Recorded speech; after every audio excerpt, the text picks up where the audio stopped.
The event will begin momentarily. It's graduate school, isn't it?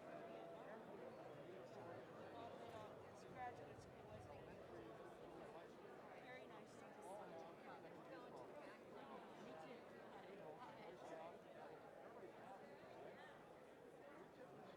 Jake, I think you have a little bit of an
How are you today? Good. How's it going, man? Good day. You've got a tight shot, is that right? Yours is a tight shot? Medium shot? Okay. I just want to make sure that if I stand here, I just walk close to you so I don't get in your shot. Perfect. Thank you very much. When the chairman was on stage,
the chairwoman of the Republican National Committee, Ronna McDaniel of Michigan.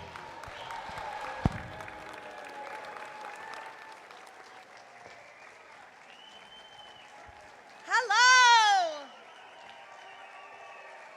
This convention will come to order!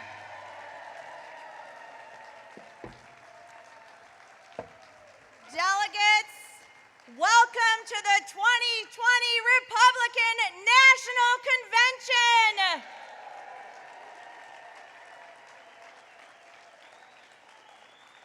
Offering today's invocation, please welcome the delegate from Vermont, Jay Shepard.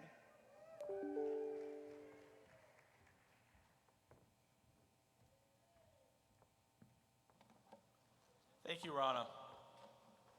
Hi, my name's Jay, and I'm a Republican. I am also a Catholic Donald Trump Republican. And by the grace of God, I am an American. So let us pray. Thank you, O Lord, for all the gifts that you provide us, not because we deserve them, but solely through your grace and mercy.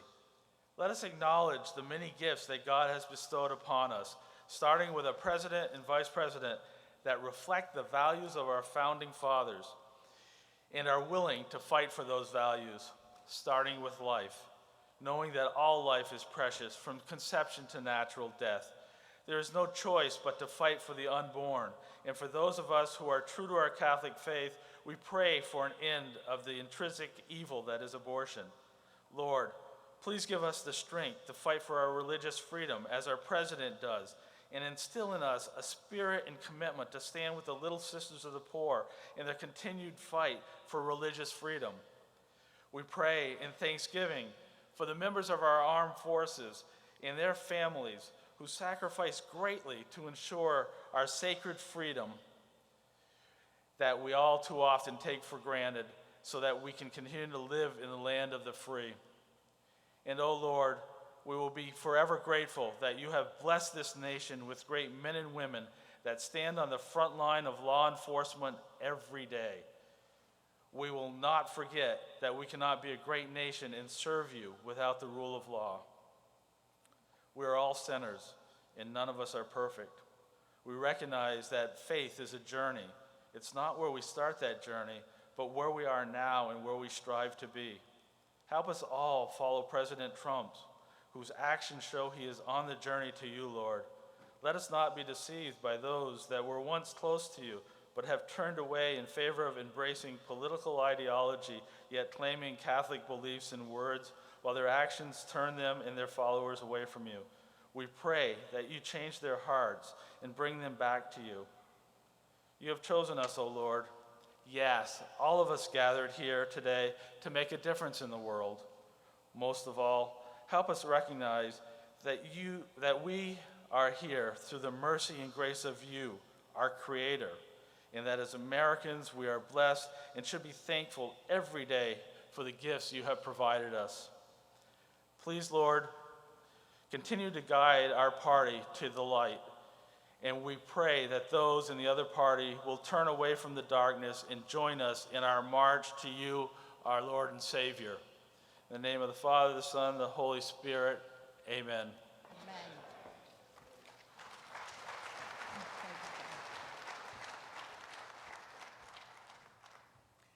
Now performing the national anthem, please give a warm welcome for Mary Milben.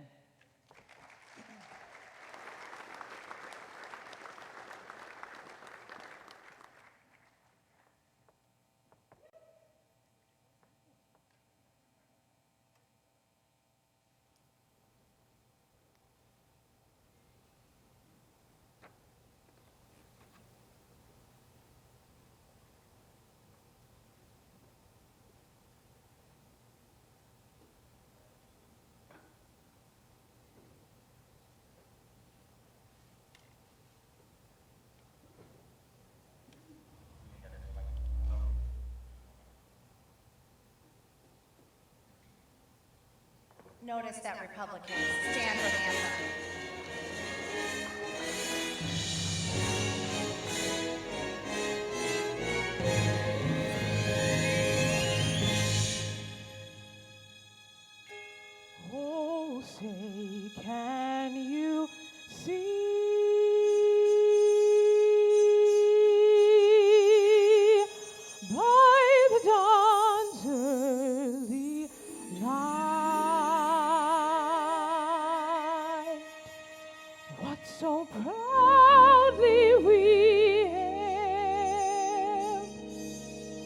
twilight's last gleaming,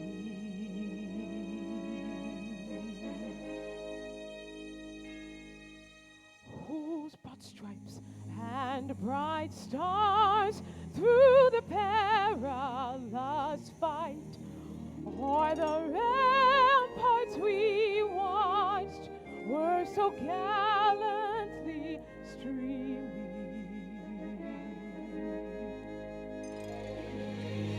And the rockets ring clear, the bombs bursting in air, they prove to the night that our flag was still there.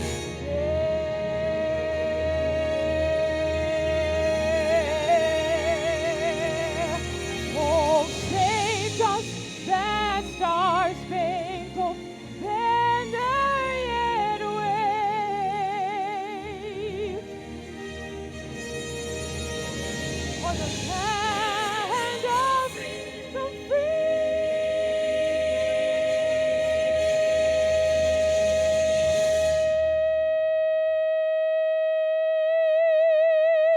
and the home of the brave.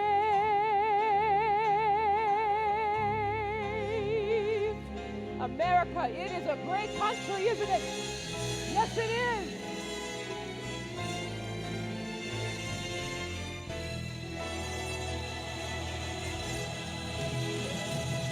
And still we can see as the years have gone by, there's a dream in our land, like a flame that keeps burning, and a lantern of hope from the harbor still shines.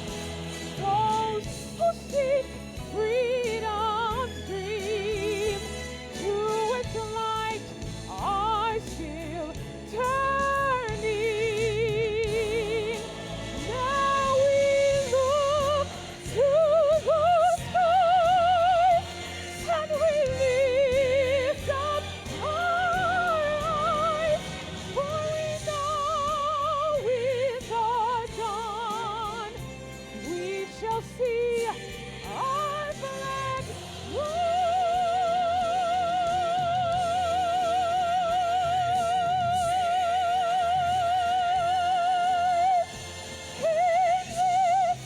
It's our star-spangled banner yet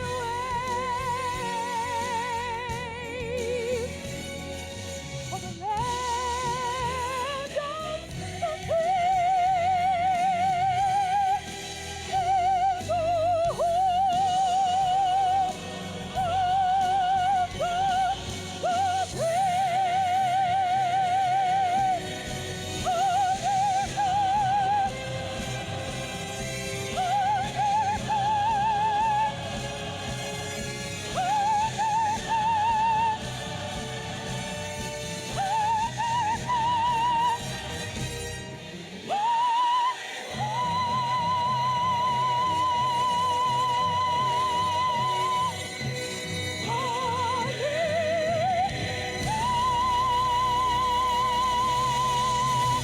God bless America!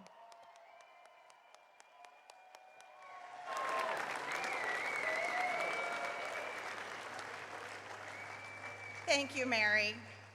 The chair now calls on the delegate from Alaska, Peter Goldberg, who will lead us in the Pledge of Allegiance.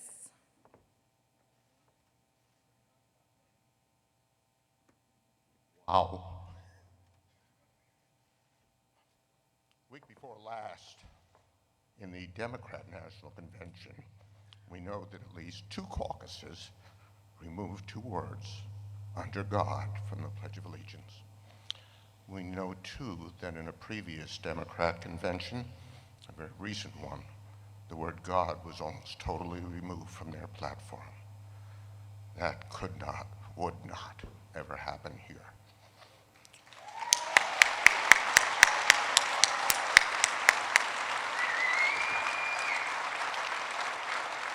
We know as Republicans that America must put its full trust and faith in that God in order to do so, so that every American citizen can have the blessings of security, the opportunities for prosperity, and the ability to enjoy all of those freedoms that are enshrined in that divinely inspired document, the Constitution of the United States of America. So as you join me in the pledge and render an appropriate salute, I ask you to remember that there is no comma before the words "under God." I pledge allegiance to the flag of the United States of America and to the republic for which it stands, one nation under God, indivisible, with liberty and justice for all. Thank you.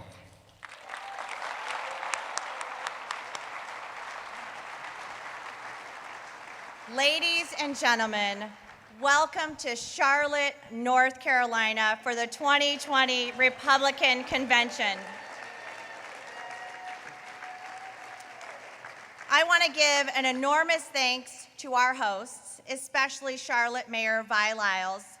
We are obviously disappointed we could not hold this event in the same way we had originally planned, but you and the city and Mecklenburg County have been great partners, and we are still so pleased we were able to renominate the president and vice president in the Queen City. Thank you, Mayor. I would also like to thank Marsha Lee Kelly, the president and CEO of the 2020 Republican National Convention, and her entire team. They have worked so hard to make this event happen. Next, I would like to thank Tony Ann DeShiel, the chair of the RNC Committee on Arrangements, and the members who served on the Committee on Arrangements. Tony Ann's leadership was indispensable on the committee, and I would also like to thank all of our delegates, alternates, and guests who are not here with us today. Let us give a huge thanks to them for their service to our party. And thank you to all of you. We appreciate you, and we're thrilled to be with you. I also want to thank our RNC co-chair, Tommy Hicks, who is my partner. For those of you who know Tommy, you know what a great person he is. He works day in and out to re-elect the president, and the committee is so lucky to have him as our co-chair. And then finally, I would like to thank my family, Patrick, Abigail, and Nash.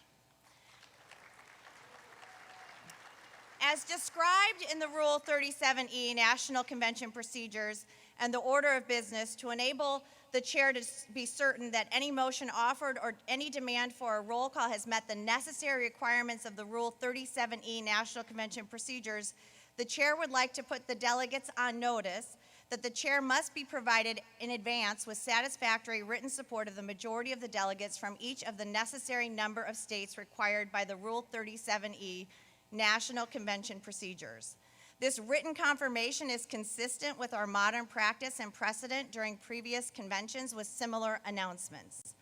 The 37E National Convention Procedures adhere as faithfully as possible to the spirit and letter of the RNC rules that govern the proceedings for a traditional convention, whose principal purpose is to nominate the party's candidates for president and vice president of the United States and provide for the continued governance of the Republican Party's business affairs.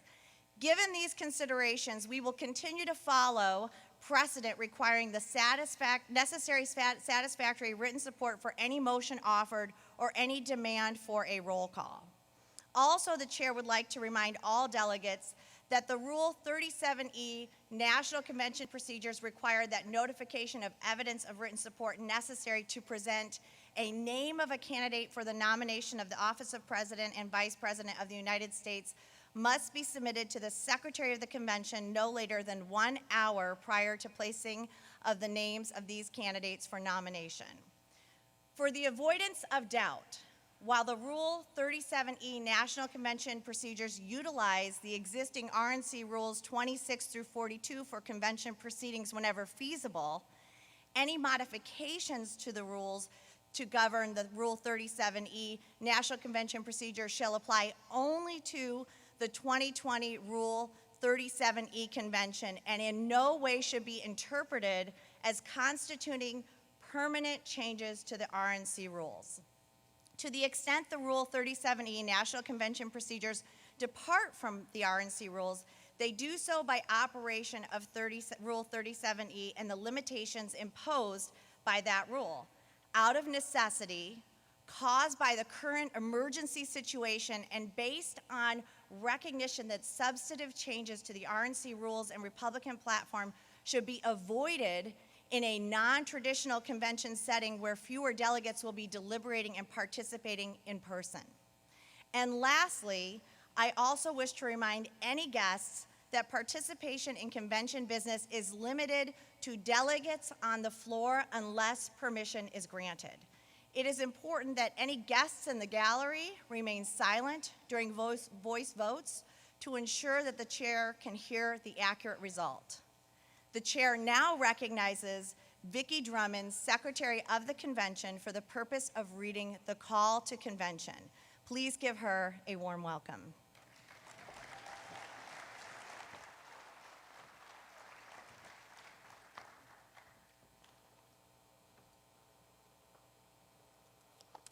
Thank you. The call for the convention. To the Republican voters in the United States of America.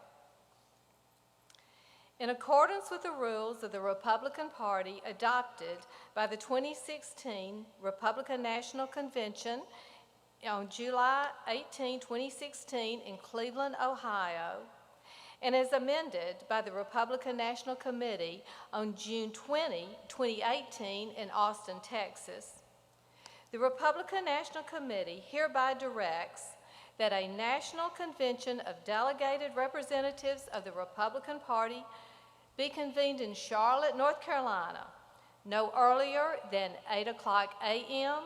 and no later than 9:00 p.m.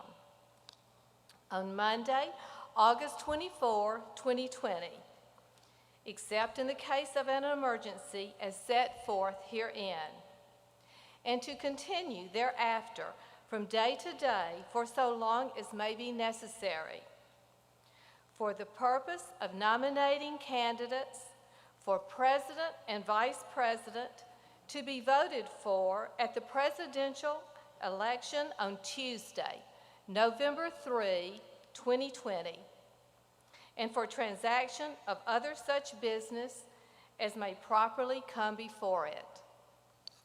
Thank you. Thank you very much, Vicki. The chair now recognizes the delegate from Iowa for the purpose of making a motion.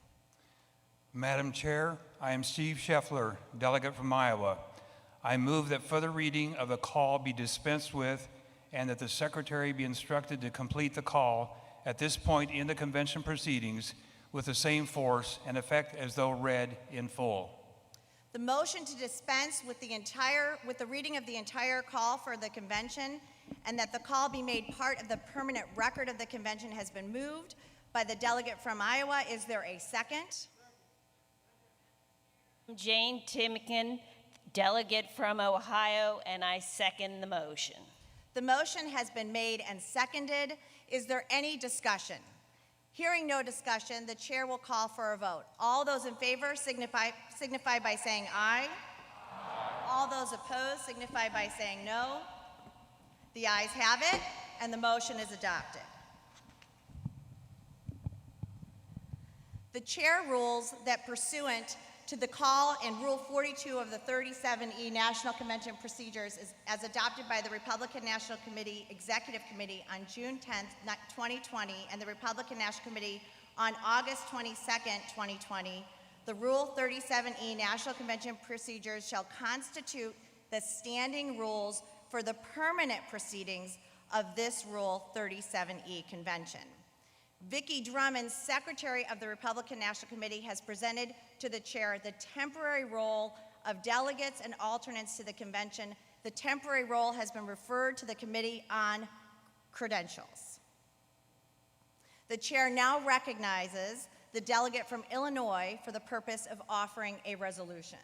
Madam Chair, I'm Richard Porter, delegate from Illinois. I offer the following resolution. Resolved that the following committee is hereby appointed, a committee on credentials.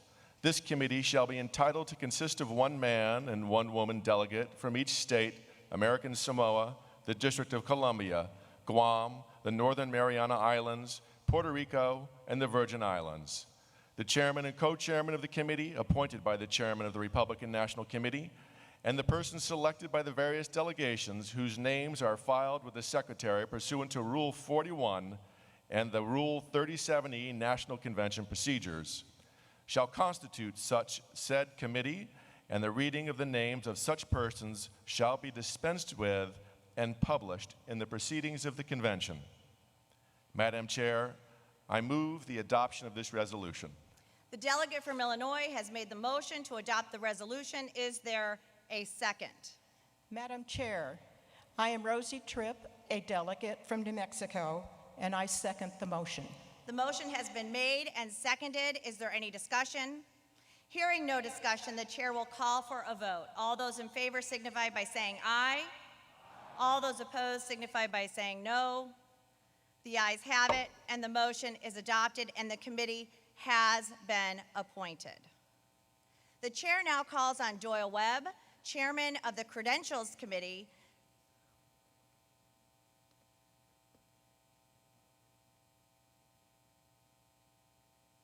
Is Doyle here? Oh, here we go.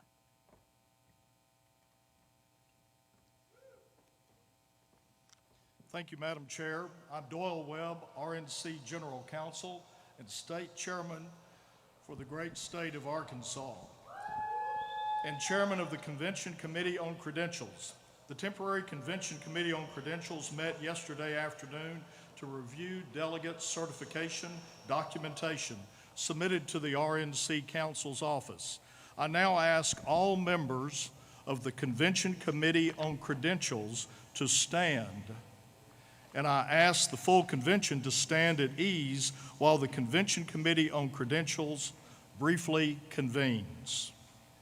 I now call the Permanent Convention Committee of Credentials meeting to order.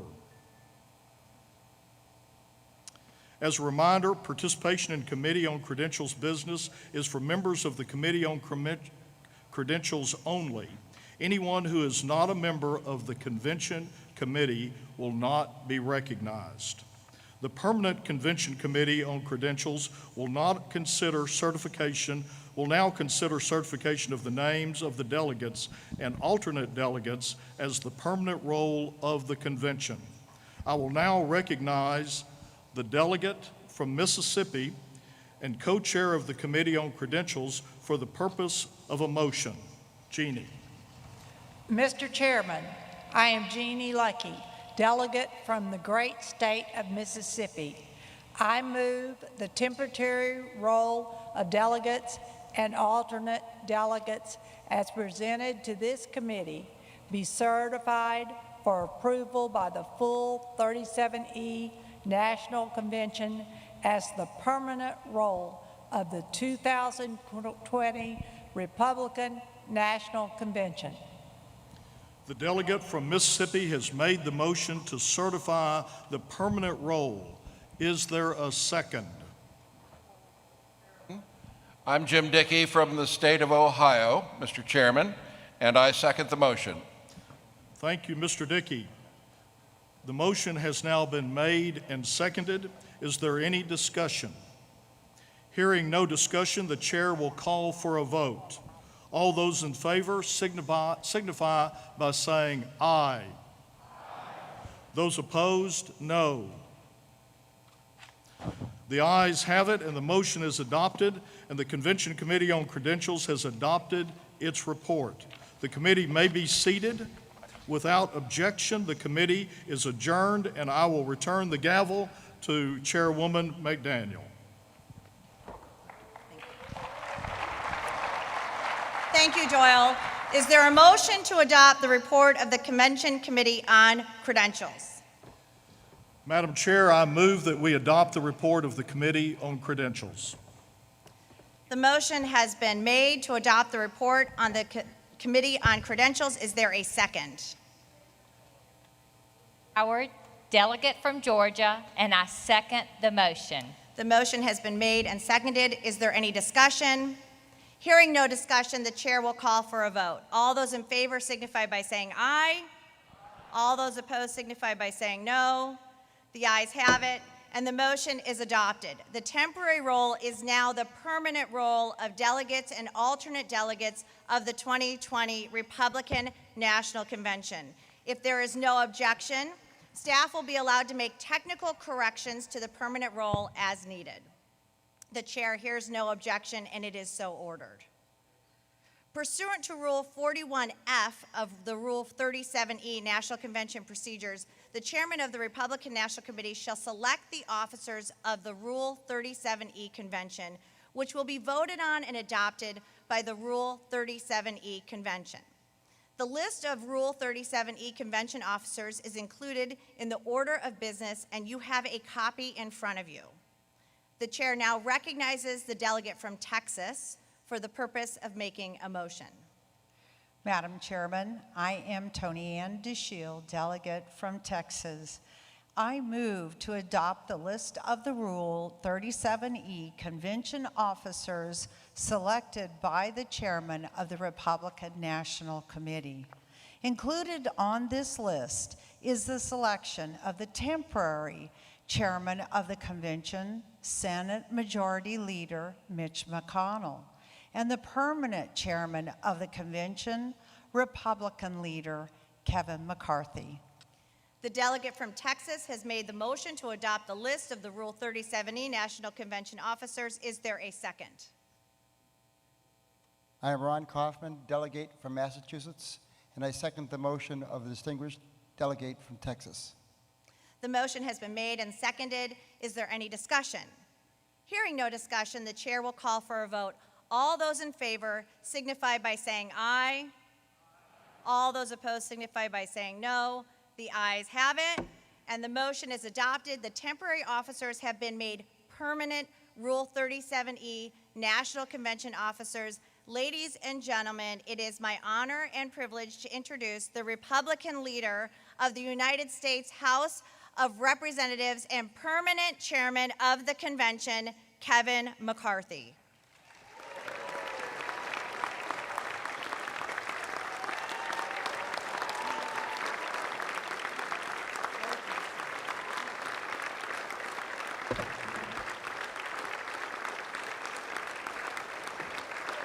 Thank you all very much. You're very kind. First of all, let's give a big round of applause for Ronna McDaniel. Isn't she doing an amazing job? You know, I'll give a little note to her because when I first took over as leader in Congress, it was 19 seats we'd need to retire Nancy Pelosi. Today it's 17. We did something you had not done. We got a Democrat to re-register as a Republican. And you know one thing that we also did, and I want to give a big shout out to California and Jessica, we did something we had not done in 22 years. We took a Democrat seat in California and made it Republican.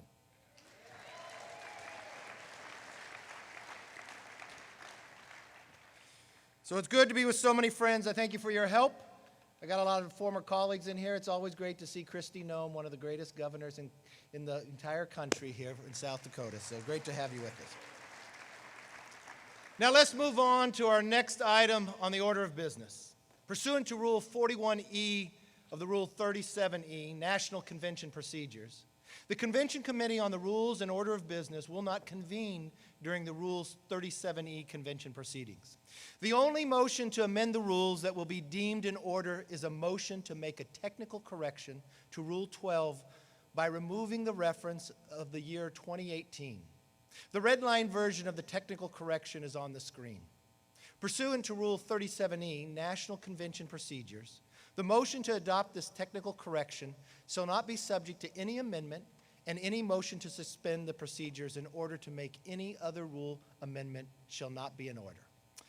Apart from this specific change made through a motion adopted pursuant to Rule 41E, we will adjourn today with the rules of the Republican Party in the same form as amended by the Republican National Committee on July 20th, 2018, as the official rules of the Republican Party. The rules will be considered adopted as of today, the rules of the Republican Party as adopted by the 2020 Republican National Convention, August 24th, 2020. The chair now recognizes the delegate from Washington for the purpose of making a motion. Mr. Chairman, I am Jeff Kent, delegate from Washington State. Under the emergency procedures set forth under Rule 37E, we will not be adopting an updated version of the rules of the Republican Party until the next convention in 2024. However, the Republican National Committee should retain the ability to update the rules as needed. Therefore, I move to strike the following clause from Rule 12. Quote, "No such amendment shall be adopted after September 30th, 2018, unquote," and replace it with, quote, "No such amendment shall be adopted after September 30th, 2 years prior to the year in which the next national convention is to be held." The delegate from Washington has made the motion to adopt a technical correction to Rule 12, the rules of the Republican Party. Is there a second? Mr. Chairman, my name is Peter Goldberg. I'm from the largest state in the Union, the great land of Alaska, and I second Mr. Kent's motion. The motion has been made. The second. Is there any discussion? Hearing no further discussion, the chair will call for a vote. All those in favor signify by saying aye. Those opposed, nay. The ayes have it. The motion is adopted, and the technical correction to RNC Rule 12 has been adopted. The chair now recognizes the delegate from District of Columbia for the purpose of offering a resolution. Mr. Chairman, I am Jill Homan, delegate from the District of Columbia, and I offer the following resolution. Resolved that those elected as members of the Republican National Committee under the procedures of each state, American Samoa, the District of Columbia, Guam, Puerto Rico, and the Northern Mariana Islands, whose names have been submitted to the Secretary of the Convention, are hereby declared ratified to serve as members of the Republican National Committee from the adjournment of this Republican National Convention until the successor committee has been ratified by the next Republican National Convention. Mr. Chairman, I move the adoption of the resolution. The delegate from the District of Columbia has made the motion to adopt the resolution. Is there a second?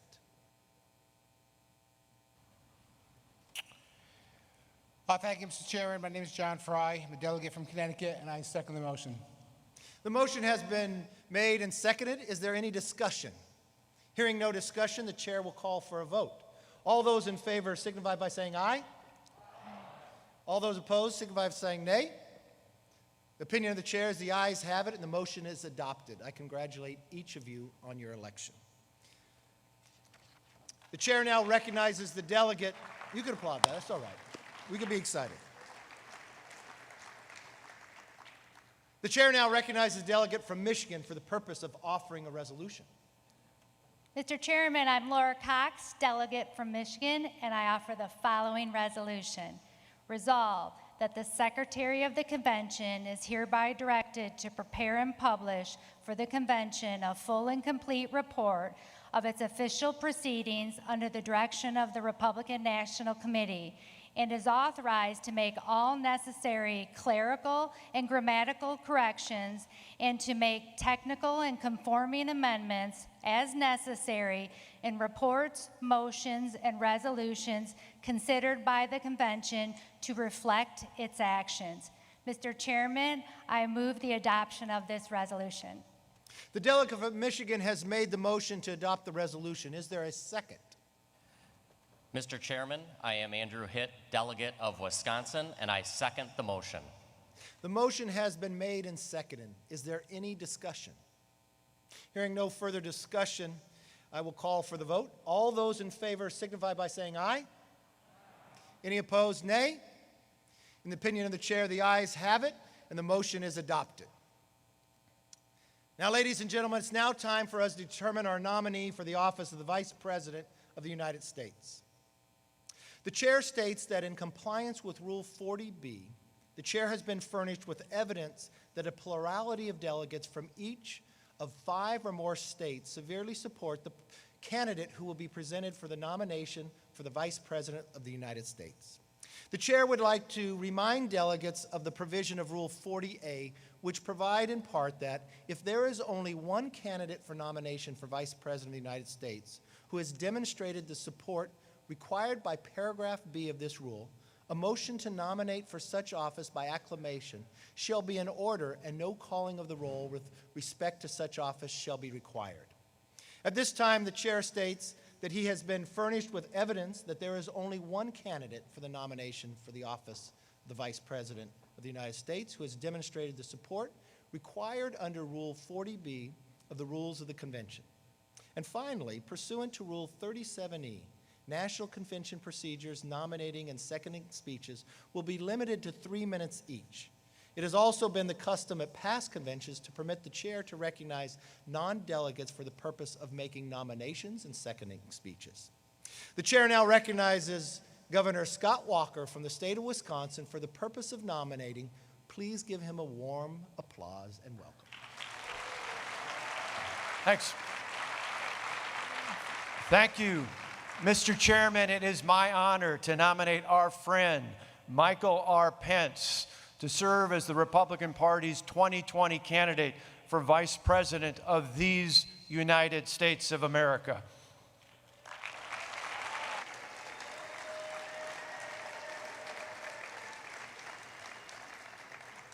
Delegates and alternates, pursuant to Rule 40A, a motion to nominate by acclamation is in order. The chair now recognizes Kyle Humpher from the delegate from Indiana.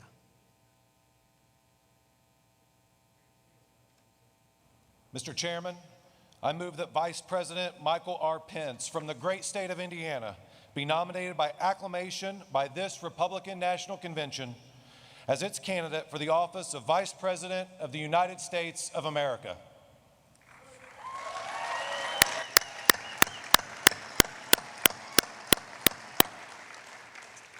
The motion to nominate Michael R. Pence by acclamation has been made by the delegate from Indiana. Is there a second? Mr. Chairman, I am Anne Hathaway, delegate from Indiana, and I second the motion.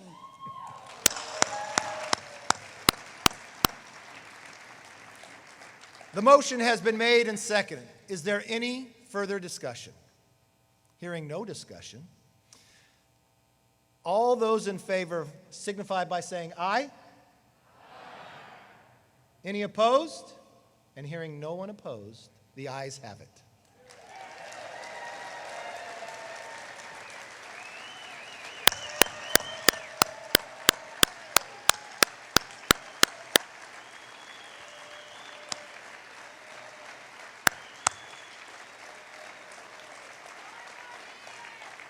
Ladies and gentlemen, delegates and guests, I am proud to announce the Vice President, Michael R. Pence, has the unanimous support of this convention to be the Republican Party's nominee for the office of Vice President of the United States of America.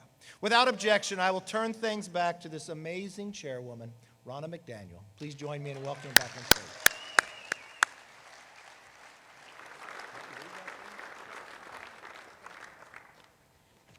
Thank you, Leader McCarthy, and how exciting that we have nominated Mike Pence once again to be the Vice President of the United States of America.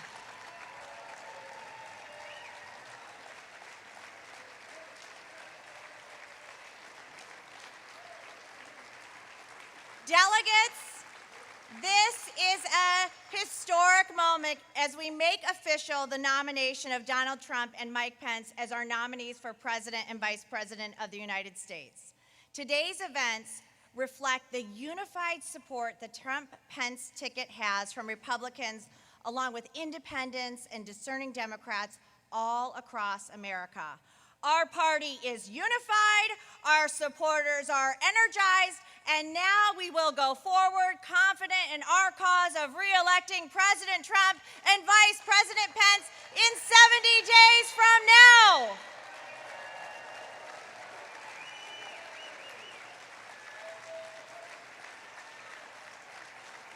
Now, I know that I am not alone when I say that the Democrats' convention last week was hard to watch. I know we all ate this morning, but you know. It was depressing, doom and gloom, night after night. It was short on substance, but it was a masterpiece in fiction about President Trump's record and what he has accomplished for the American people. Democrats were telling the truth about one thing, though. We are at a crossroads as a nation. I never thought I would agree with Hillary Clinton, but she is right about one thing. We have to vote like our lives and our country depend on it this November. Joe Biden and Kamala Harris are running on the most radical, socialist, extreme, far-left ticket in American history. Policies that would have been unthinkable a decade ago, banning fossil fuels, eliminating private health insurance, taxpayer-funded health care for people who come here illegally, and defunding the police are now mainstream in the Democrat Party. Their argument for Joe Biden boiled down to the fact that they think he's a nice guy. Well, let me tell you, raising taxes on 82% of the American people is not nice. Eliminating 10 million good-paying oil and gas jobs and raising gas and heating prices on American families is not nice. Policies that force jobs to flee our country or allow abortion up until the point of birth are not nice. The truth is there's only one person who has empathized with everyday Americans and actually been fighting for them every single day over the past 4 years, and that is President Donald J. Trump. Over the next 4 days, President Trump and Republicans are going to talk about all that we have achieved the past 4 years and cast an aspirational, forward-looking vision about what we can achieve in the next 4. Our convention is going to feature hardworking, everyday Americans, not Hollywood celebrities, who are going to help tell the great American story and how President Trump's policies have made their lives better. Policies like cutting taxes and rolling back job-killing regulations, creating over 9,000 opportunity zones in all 50 states, and fighting for school choice, rebuilding the military, and securing our southern border, including nearly 300 miles of border wall. Yes, he is building that wall. Negotiating freer, fairer trade deals like the USMCA, appointing constitutional conservatives to the federal bench, over 200 of them, including Neil Gorsuch and Brett Kavanaugh. Ushering in a new era of American energy independence and taking out terrorists like al-Baghdadi and General Soleimani. And brokering a landmark peace agreement between Israel and the United Arab Emirates. Fellow Republicans, as we reflect on the crossroads we are at this November, we can look to the words of our first Republican president, Abraham Lincoln, for guidance. Lincoln cautioned that his countrymen that if America was to suffer the familiar fate of so many nations and empires throughout history, the cause of our downfall would not come from abroad, but from within. Lincoln wrote, "If destruction be our lot, we ourselves must be its author." He warned of the increasing disregard for law, substituting wild passions in place of sober judgment, and the danger posed by savage mobs. Abraham Lincoln could just as easily be writing these words today. We see the chaos playing out in places like Portland, Seattle, Chicago, New York, and other Democrat-run cities across the country. We see suppression of free speech, mob rule instead of the rule of law, elected officials putting politics ahead of public safety. These images are just a preview of what would happen nationwide if Joe Biden and Kamala Harris win this election. It does not have to be that way. Donald Trump will always stand for the rule of law.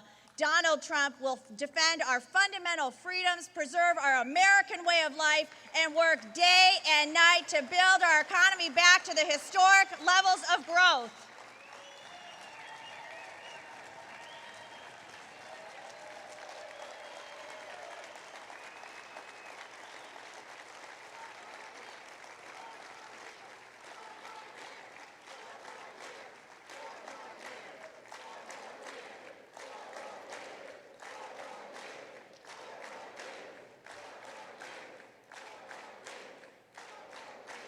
He has been doing all that and more for the past 4 years, and he will do it as president in the next 4 when the American people reelect him to a second term.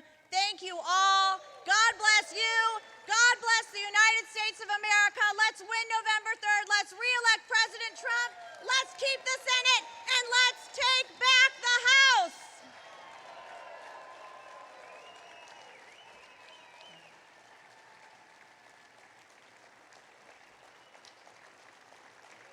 So, some of you may have figured out we may be having some special guests come today. You know, just a few, I don't know. So at this time, the chair would ask that without objection, the convention will stand in recess until the call of the chair. The chair hears no objection, and the convention is in recess until the call of the chair. Thank you so much. Ladies and gentlemen, we have recessed but will return shortly. Please remain nearby until we resume.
And the Republican National Convention taking place in Charlotte, North Carolina today through Thursday. President Trump saying that he'll be speaking each evening of the convention.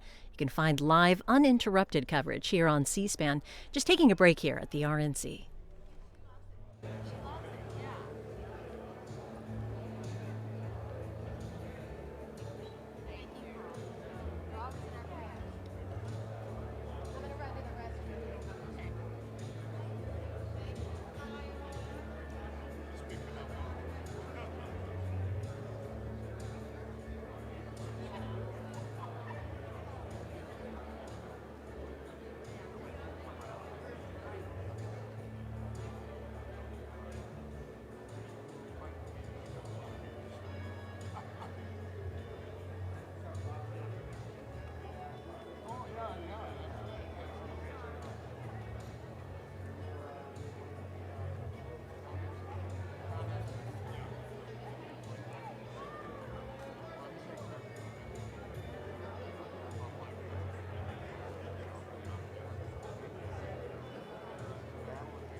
right, let's make this.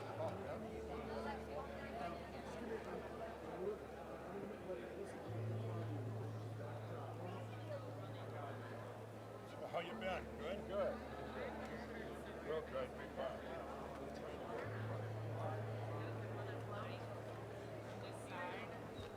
I'm just sitting at the. To get that in the background, you know what I mean?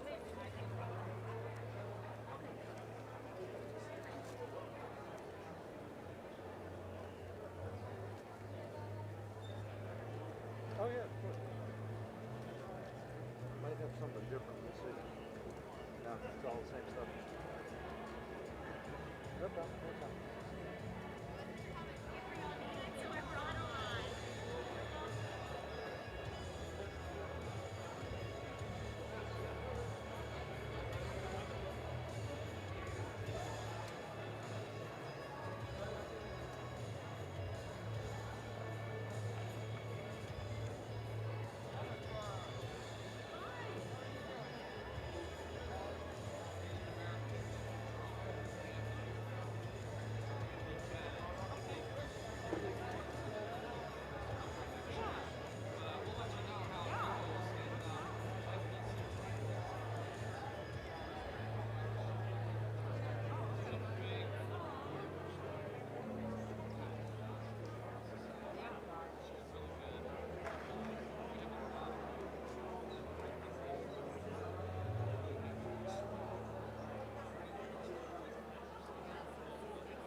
And the Republican National Convention in a break after starting their meeting earlier this morning. It's taking place in Charlotte, North Carolina today through Thursday, expecting nominating speeches to be up next, and then the roll call.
And the Republican National Convention just taking a break after they started their meeting earlier this morning.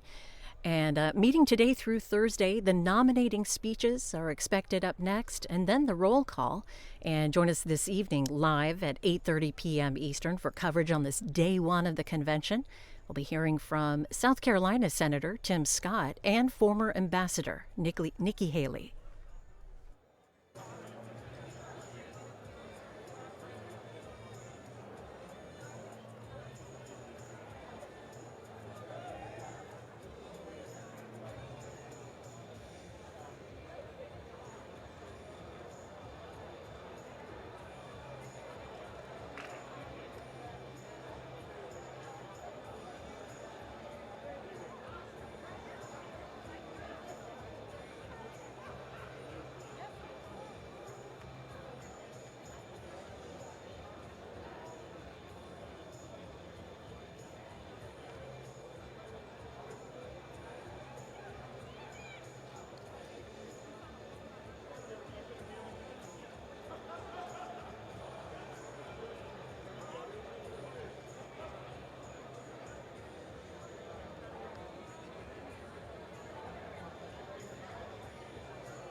And the Republican National Convention on its first day, the next order of business that's expected are the nominating speeches and then the roll call.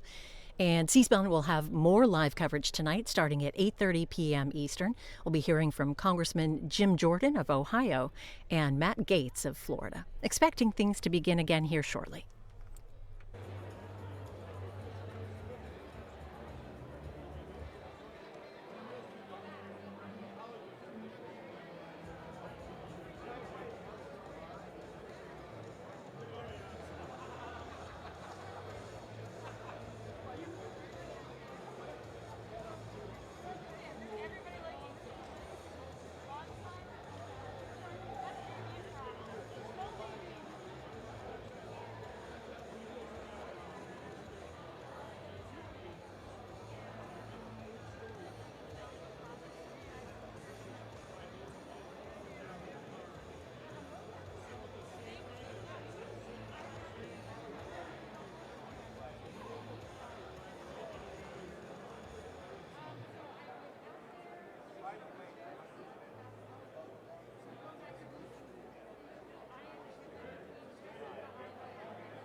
And the first day of the Republican National Convention. The next order of business are the nominating speeches and then the roll call.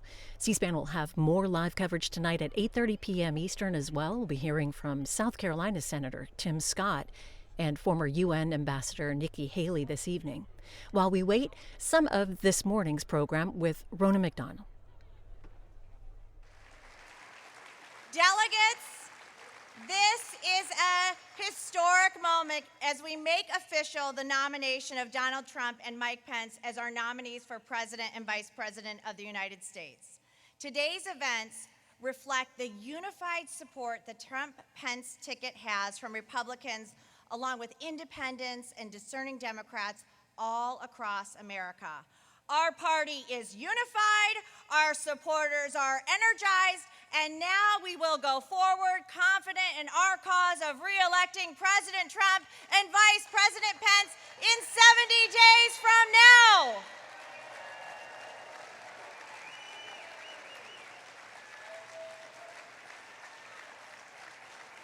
Now I know that I am not alone when I say that the Democrats' convention last week was hard to watch.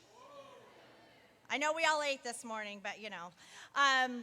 It was depressing, doom and gloom, night after night. It was short on substance, but it was a masterpiece in fiction about President Trump's record and what he has accomplished for the American people. Democrats were telling the truth about one thing, though. We are at a crossroads as a nation. I never thought I would agree with Hillary Clinton, but she is right about one thing. We have to vote like our lives and our country depend on it this November. Joe Biden and Kamala Harris are running on the most radical, socialist, extreme, far-left ticket in American history. Policies that would have been unthinkable a decade ago, banning fossil fuels, eliminating private health insurance, taxpayer-funded health care for people who come here illegally, and defunding the police are now mainstream in the Democrat Party. Their argument for Joe Biden boiled down to the fact that they think he's a nice guy.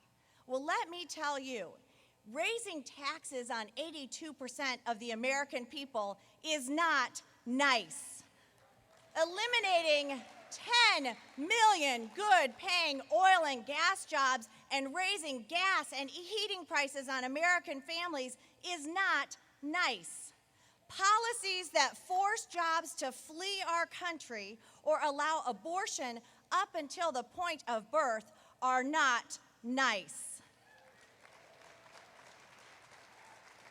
The truth is there's only one person who has empathized with everyday Americans and actually been fighting for them every single day over the past 4 years, and that is President Donald J. Trump.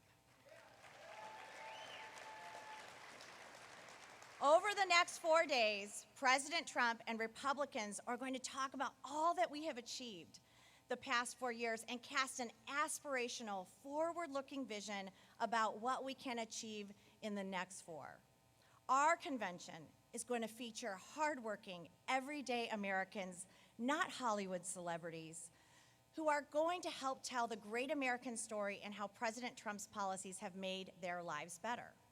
Policies like cutting taxes and rolling back job-killing regulations, creating over 9,000 opportunity zones in all 50 states, and fighting for school choice, rebuilding the military, and securing our southern border, including nearly 300 miles of border wall. Yes, he is building that wall.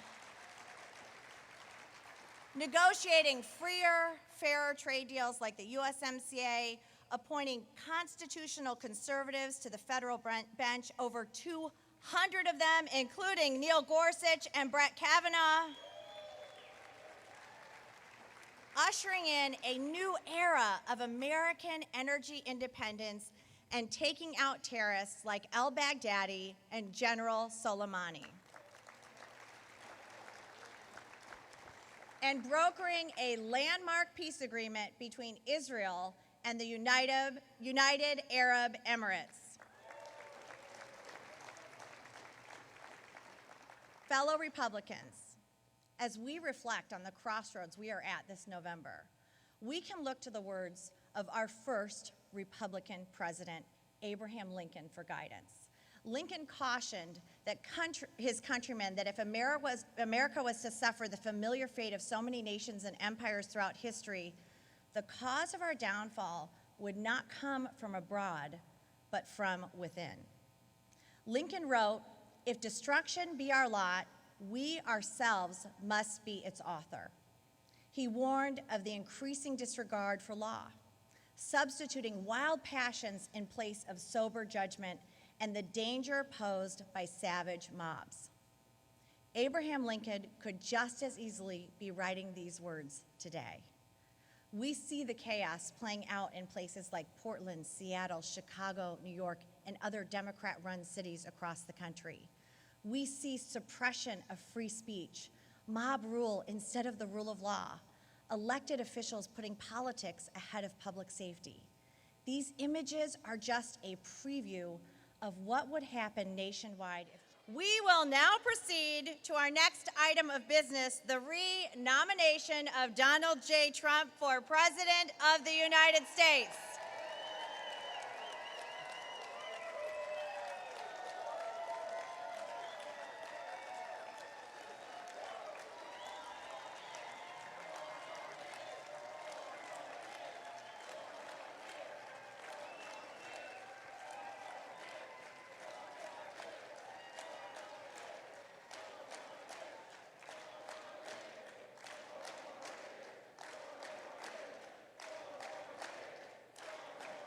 It's music to my ears. Before we begin, I would like to remind the delegates of the provisions of the rules which require that each candidate for nomination for President of the United States demonstrate sufficient support prior to the presentation of the name of that candidate for nomination. The chair wishes to inform the delegates that it has been furnished in a timely manner evidence of sufficient support of the candidate who will be presented for President of the United States in compliance with the rules of the convention. As a reminder, nominating and seconding speeches will be limited to 3 minutes each without objection. The reading of the roll call of states for presenting the names for candidates for nomination is dispensed with, and non-delegates should be permitted to make nominating and seconding speeches.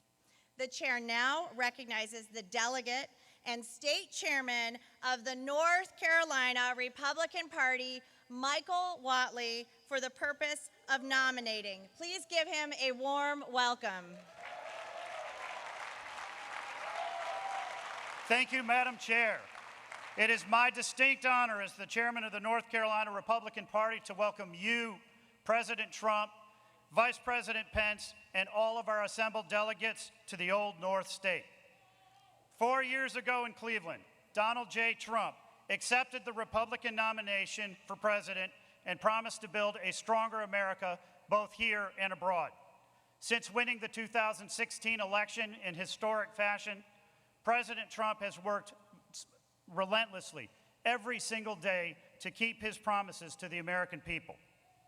He has built the strongest economy in U.S. history by enacting record-setting tax cuts, dramatically cutting red tape, and bringing manufacturing back to America. Promise made, promise kept. He has rebuilt the American Armed Forces, supported our military families, and honored our veterans. Promise made, promise kept.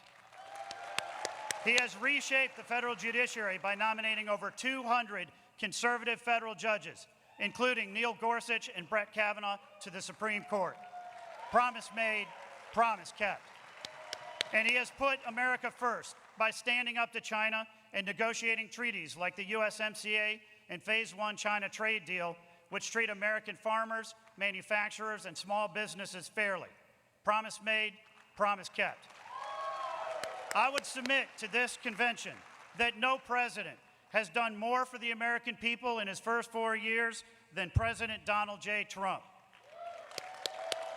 Madam Chair, as we look at the challenges that America will face over the next 4 years, it is crystal clear that we need a leader who has the strength to fight for every American every day. When it comes to this election, there is only one choice for America. Only President Trump will eradicate the coronavirus and rebuild our economy. Only President Trump will end our reliance on China and bring manufacturing jobs back to America. Only President Trump will provide school choice to every American child. Only President Trump will ensure that law enforcement is fully funded and protect the Second Amendment. Only President Trump will finish building the wall, protect our borders, and dismantle human trafficking networks. And only President Trump has the strength to lead our country through our great challenges so that every American can have the chance to live the American dream. Madam Chair, it is my honor and great pleasure to nominate Donald J. Trump for the office of President of the United States of America.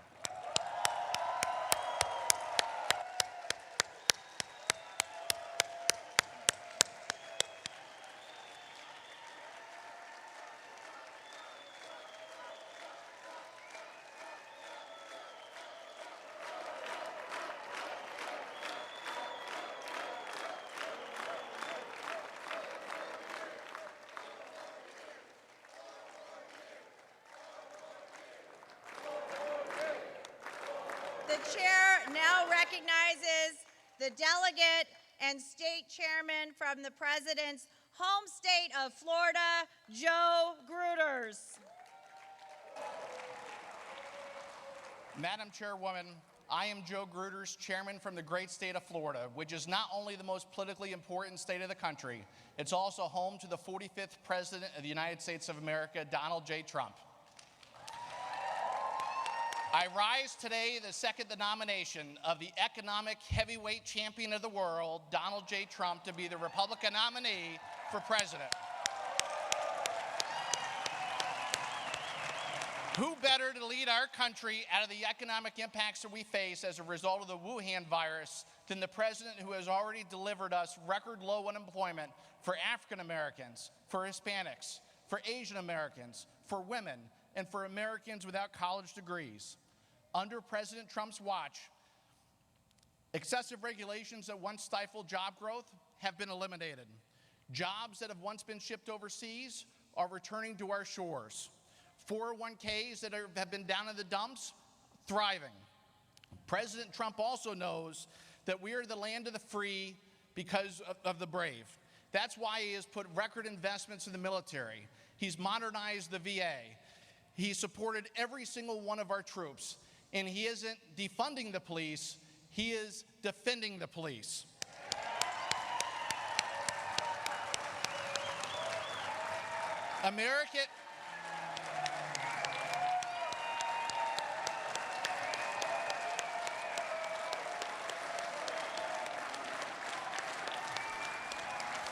Americans want to be able to earn an honest living, have a good pay, and want to be able to practice religion that they choose. They want to go to school without being indoctrinated. They respect the flag and our founding fathers. They want an operator at the other end of that 911 call. They want jobs, not mobs. They want sanity, not leftist insanity. And they want American first policies, not American last policies. They want American pride, not American shame. And they want American hope, not American decline. And because of his pro-American agenda and his love for America as we know it, it is an honor for me and for America's benefit that I second the nomination of Donald J. Trump for a second term to the office of President of the United States of America.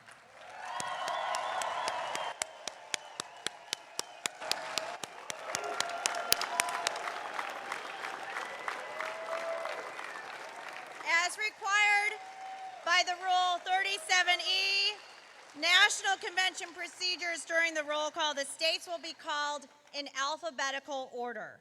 Without objection, the state of Florida may cast its vote out of order. During the roll call, the chairs of each respective delegation or their designee will announce the vote of each state. During the roll call of the states, the secretary will announce each state, its total number of available votes, and the number of votes bound to each candidate. As required by Rule 37C, No delegation will be recognized to change its vote until all delegations who have passed have been given a second opportunity to vote. Without objection, non-delegates shall be permitted to announce the vote for a state delegation. Additionally, the chair would like to remind all delegates that the secretary is required under Robert's Rules of Order, newly revised, and the rules of the Republican Party to announce and record delegates' votes in accordance with the obligations under Rule 16 of the Rules of the Republican Party, state law, or state party rule to reflect the voters' preferences in each state. The official results from each state are those announced by the secretary. The chair wishes to announce that if a delegate requests a poll to be taken of their delegation under Rule 37, the secretary will send representatives of the convention to supervise the polling of the delegation. After the poll is completed, the results will be delivered to the secretary, and the secretary shall announce the result at the end of the roll call of states in accordance with Rule 37E National Convention procedures. Lastly, I wish to remind our delegates that maintaining order during the roll is extremely important. If the convention is not in order, it is difficult for the secretary or presiding officer to hear the vote announcement or otherwise acknowledge delegates seeking recognition. Now, delegates, let us commence with the call of the roll call of the states. Please welcome back to the stage Secretary of the Convention, Vicki Drummond.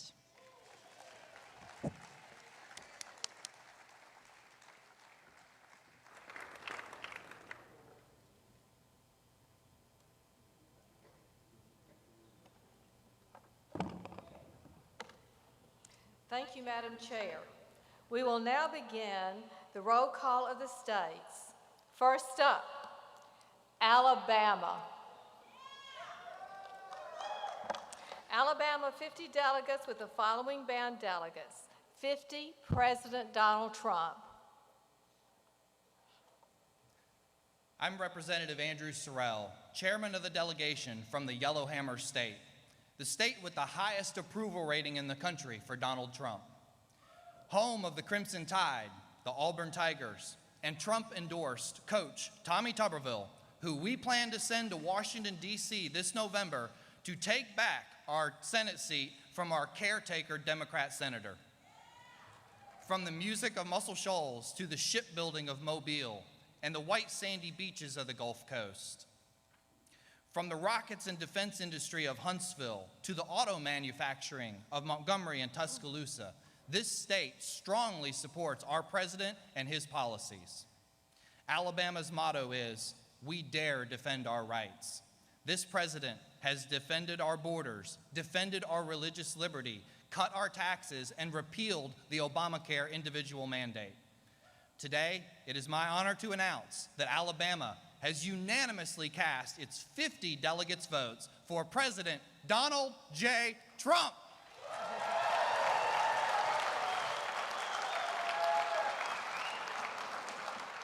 Pursuant to the announcement of the delegation and the rules and procedures of this convention, Alabama cast 50 votes, Donald Trump.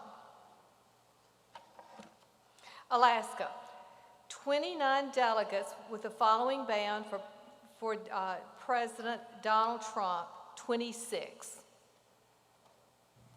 Madam Chairman, Madam Secretary, Alaska, the largest state in our union, known as the Great Land, has more rivers, lakes, streams, coastline, glaciers, volcanoes, mountains, islands, and wildlife than the entire lower 48 states combined. Alaska's abundant natural resources are responsibly developed and harvested, preserving the pristine land and waters of the last frontier. Alaska is a land of promise, peoples, prosperity, personal responsibility, individual freedoms, and opportunities.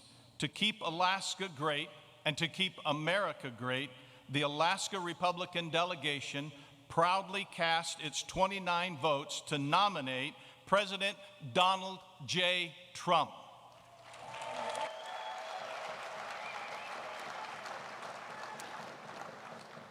Pursuant to the announcement of the delegation and the rules and procedures of this convention, Alaska, 29 votes, President Donald Trump.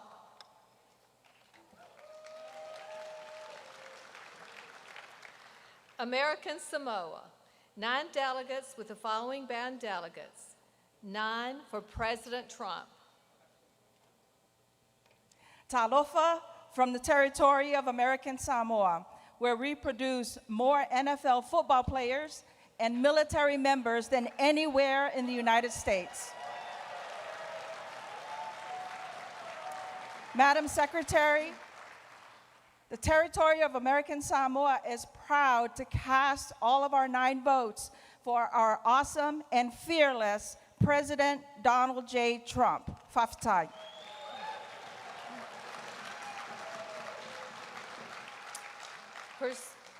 Pursuant to the announcement of the delegation and the rules and procedures of this convention, American Samoa, 9 votes, President Trump.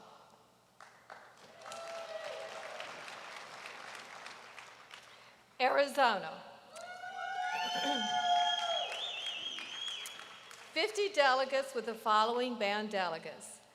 57 delegates, President Donald Trump. Madam Secretary, I'm Michael Ward, Chairman of the Arizona delegation, home of the London Bridge, home of the Grand Canyon, home of World War II heroes, the Navajo Code Talkers. And thanks to our excellent president, the land of growing opportunity zones, economic security, law and order, education choice, where unborn babies matter, a flattened China plague curve, and miles and miles and miles of big, beautiful wall. Madam Secretary, in order to keep America first, the state of Arizona casts our 57 votes for President Donald J. Trump.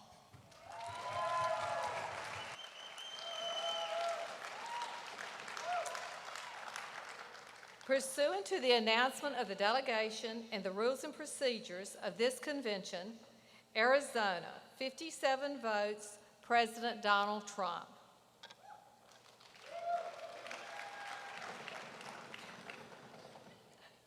Arkansas, 40 delegates with the following band delegates. 40 delegates, President Donald Trump.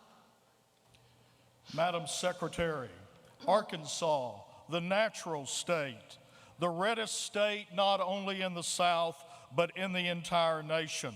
The home of Johnny Cash of country music fame and Daisy Bates, civil rights leader to the Little Rock Nine, both of whom will be memorialized in the U.S. Capitol. The #1 producer of rice, 49% of the nation's rice is raised by Arkansas farmers. The world shops at Arkansas-based Walmart and dines on Tyson Foods. As Arkansas and travelers flood to the national Buffalo River on a daily basis, they also dig for diamonds at the nation's only diamond mine. Arkansas, the state that gave Donald J. Trump a 30% margin of victory over former resident Crooked Hillary, and will do so again over the radical Democratic ticket that has emerged out of the D.C. swamp. Arkansas proudly cast its 40 votes for Donald J. Trump.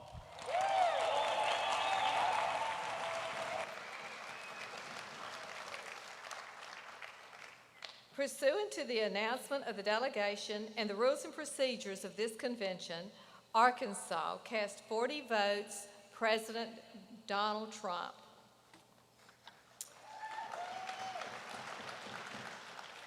California, 172 delegates with the following band delegates.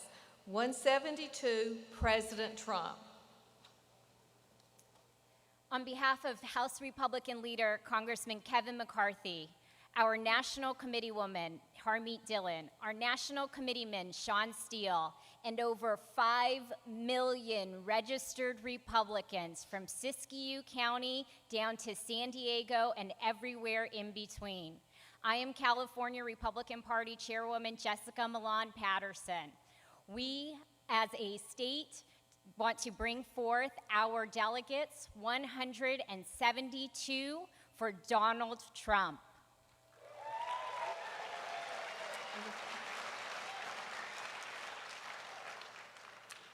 Pursuant to the announcement of the delegation and the rules and procedures of this convention, California cast 172 votes for President Trump.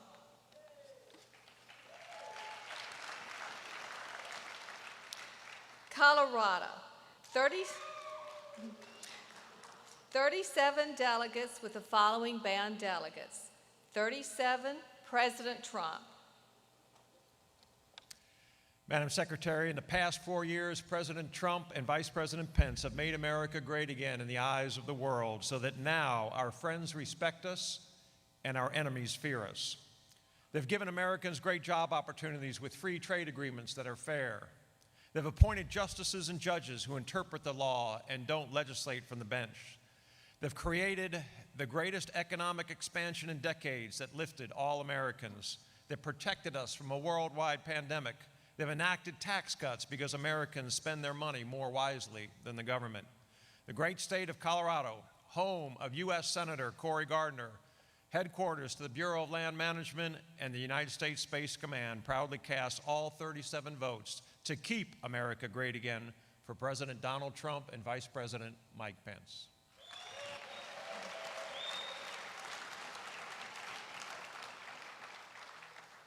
Pursuant to the announcement of the delegation and the rules and procedures of this convention, Colorado cast 37 votes, President Donald Trump.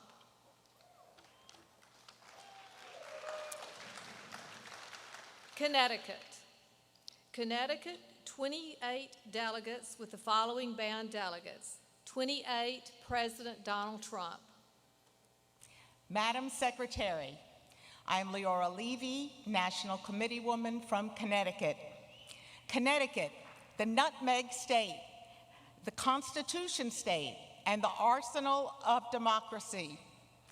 Also home to the champion Huskies women's and men's basketball teams. Connecticut proudly carries the legacy of self-government even before the American Revolution. Through the Connecticut Charter granted by King Charles in 1662. When King James tried to revoke it in 1687, Connecticut leaders, through sleight of hand, hid it in the charter oak tree in Hartford, Connecticut, for 2 years until it safely reemerged in 1689 to enable Connecticut to continue self-governance. Today, as a proud and independent nutmegger, I proudly cast 28 spicy votes for President Donald J. Trump and American greatness.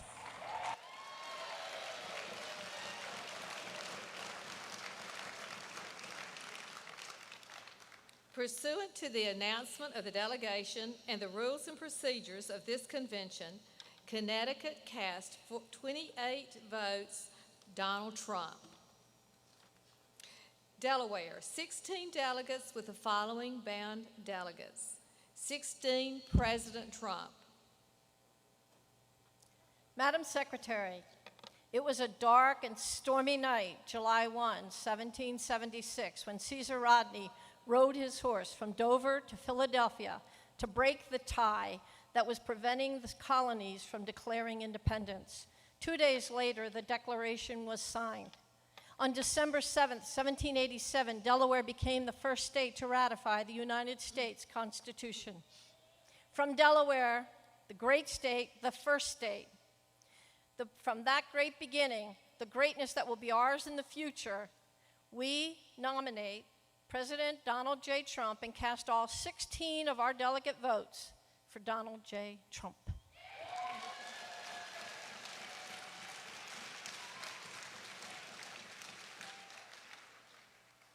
Pursuant to the announcement of the delegation and the rules and procedures of this convention, Delaware cast 16 votes President Trump. The District of Columbia, 19 delegates with the following bound delegates. 19 President Trump. Madam Secretary, in 1855, the Washington, D.C. Republican Party was founded on principles of abolition of slavery and promotion of liberty. We are proud to call the late civil rights hero Frederick Douglass a former member and precinct captain. To carry on that legacy today, we are proud to cast all 19 votes for Donald J. Trump.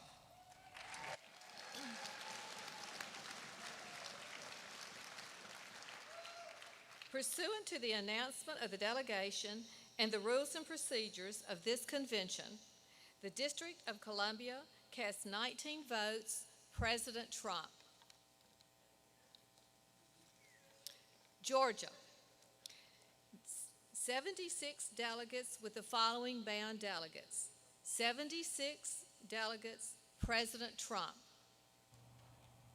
Madam Secretary, from the Golden Isles to the top of Lookout Mountain, the great state of Georgia, home to Governor Brian Kemp and our senior United States Senator David Perdue, is proud to cast every single one of its 76 votes for the renomination of President Donald J. Trump.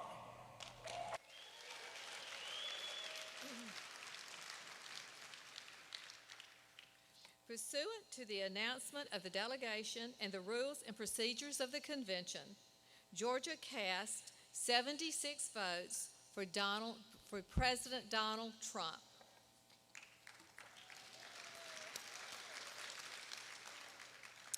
Guam, 9 delegates with the following bound delegates. 9 votes President Trump.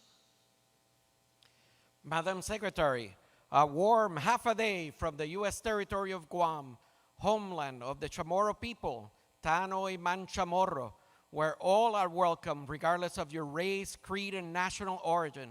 We would like to express our sincere gratitude, Sijus Maase, to President Donald Trump for making sure that the people of Guam are treated as equal members of our great nation, especially with the federal relief that has been provided to the territory during this global pandemic. Sujus Masi, President Trump, in providing closure to the Chamorro people that suffered horrible atrocities during the 3 years Japanese occupation of our island during World War II. We raise our voices and pray to Our Lady of Camelin, Santa Maria Camelin, the patron saint of our island, to bless President Donald Trump and bless President Mike Pence in this upcoming election. Madam Secretary, the territory of Guam is proud to cast its 9 votes for President Donald J. Trump.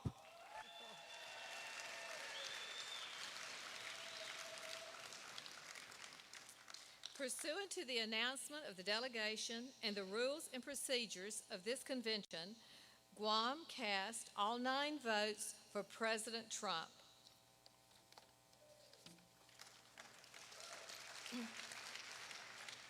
Hawaii,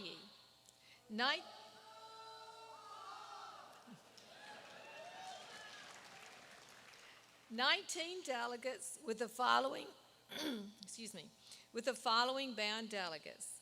19 delegates, President Donald Trump. Aloha mai kako. Madam Secretary, I speak to you in behalf of Republicans in the Democrat-controlled state of Hawaii. While we are the Aloha state, it is the safest, healthiest, and happiest state in the Union. We can only attribute this to the great weather and wonderful people that make up our great state of Hawaii. Madam Secretary, we cannot attribute any of Hawaii's success or attractive qualities to the 60 years of failed leadership by Hawaii Democrats. Despite Democrat control and Democrat subversion in Hawaii, President Trump's leadership has helped Hawaii survive and prosper in difficult times. Hawaii and the nation need 4 more years of President Trump So I proudly cast all 19 of Hawaii's votes for the re-election of Donald J. Trump.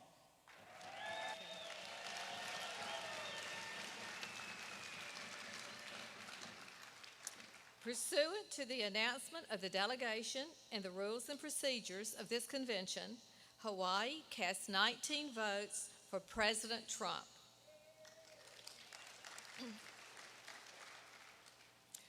Idaho, 32 delegates with the following bound delegates. 32, President Trump. Madam Secretary, on behalf of Idaho, the Gem State, and all of her happy people and the hardworking, beautiful people there, encompassed by the Rocky Mountains, where people love the fish, the land, the wildlife, and the water, a people focused on God, family, country, and our sacred Second Amendment, and along with all of our other individual liberties. And because of those important and in defense of those individual liberties, I am proud to cast all of Idaho's votes, 32 votes, to Donald John Trump.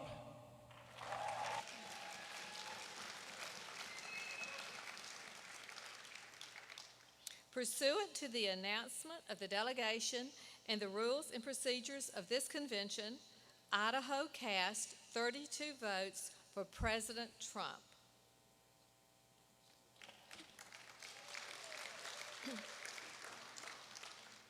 Illinois, 67 delegates with the following bound delegates. 67, President Trump. Greetings to you all. Home of the first Republican president of the United States, Abraham Lincoln, and the birthplace of Ronald Reagan. I proudly cast 67 votes for our president and the next president of the United States, Donald J. Trump.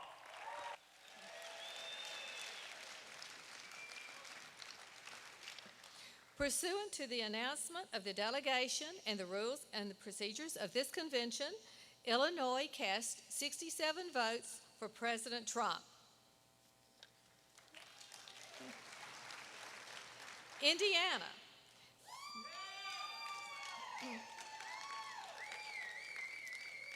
"58 delegates with the following bound delegates. 58, President Donald Trump. Madam Secretary, I'm Kyle Hupfer, the Indiana Republican Party Chairman. The Hoosier State is proud this morning.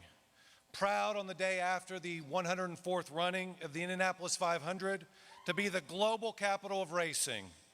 Proud to produce the best basketball in the world with legends like Larry Bird, Oscar Robertson, and Bobby Knight.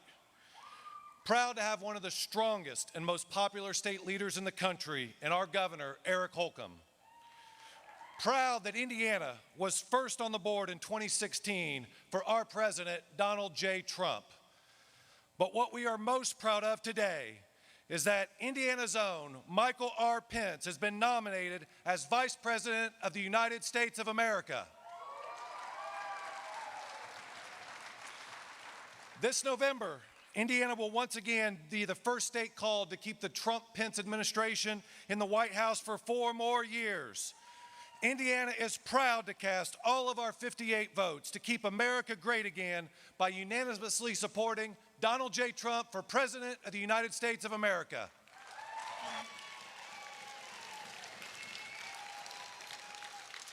Pursuant to the announcement of the delegation and the rules and the regulation of this convention, Indiana cast 58 votes President Trump.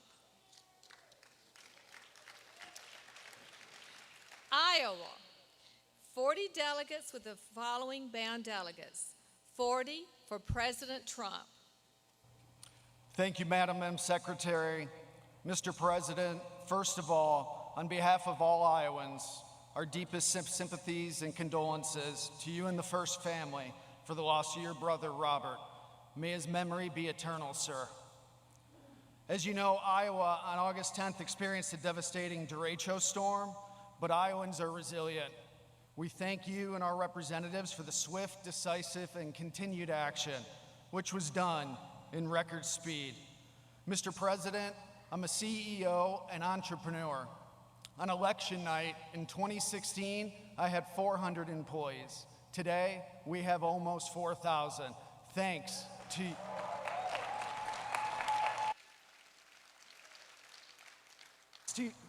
your explosive economic policies.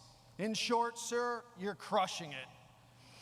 With that said, the most enthusiastic state chairman in all of the GOP, Jeff Kaufman, and I are honored to report that on behalf of our widely popular governor, Kim Reynolds, Senator Grassley, Senator Joni Ernst, our 40 delegates, and our amazing congressional ticket, Ashley Hinson, Marionette Miller Meeks, David Young, and Randy Feenstra, that the great state of Iowa fully sends, unanimously, all of our votes to renominate you to lead our country, America, under God for 4 more years. Mr. President and Vice President, you're rehired.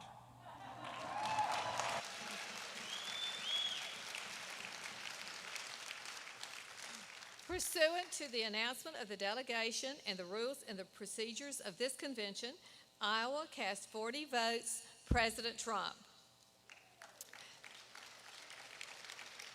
Kansas, 39 delegates with the following bound delegates. 39, President Trump. Madam Secretary, on behalf of the great state of Kansas, the wheat state, where as our great country is celebrating the centennial of women's right to vote, in Kansas we celebrate that Kansas Republicans were electing Republican women to office before there was a 19th Amendment. On behalf of our farmers and our ranchers who feed the world and produce the most wheat of any state in our country, on behalf of those that participate in the air capital, Kansas, and where aviation pioneer Amelia Earhart was a resident. Thank you, President Trump, for making America great and making Kansas great. Madam Secretary, Kansas is proud to cast its vote, all 39 votes, for President Donald J. Trump.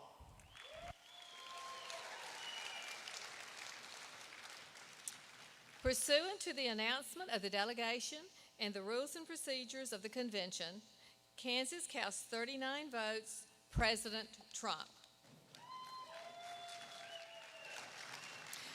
Kentucky, 46 delegates with the following bound delegates. 46, President Trump. I am Casey Crosby, the National Committee Woman from the state of Kentucky. Madam Secretary, the Commonwealth of Kentucky is proud to call him our own. We will re-elect the United States Senator from Kentucky, our leader, Mitch McConnell. Together, President Trump and Mitch McConnell have completely transformed the judicial system. Just imagine what they can do in another term. So it is with great pride from the state that is known for the best bourbon in the world and the fastest horses that we are proud to cast all 46 votes for Donald J. Trump.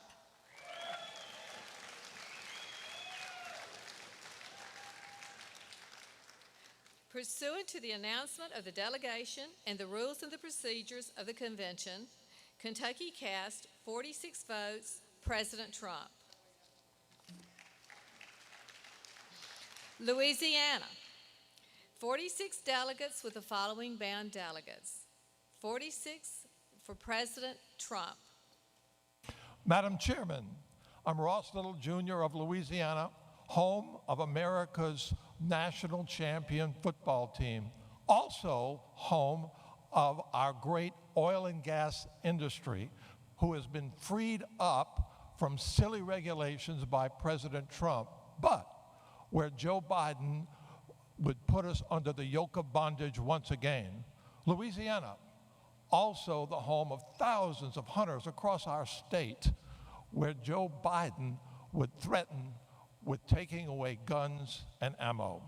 Louisiana is a pro-life state where we love both mother and child, but where Joe Biden is hiding in the dark, waiting to take the lives of our unborn babies. Louisiana, where businesses have thrived for the past 3 years as a result of President Trump's tax cuts, but where Joe Biden is threatening with higher taxes and the dreariness of socialism. Madam Chairman, Louisiana proudly cast its 46 votes for President Donald J. Trump.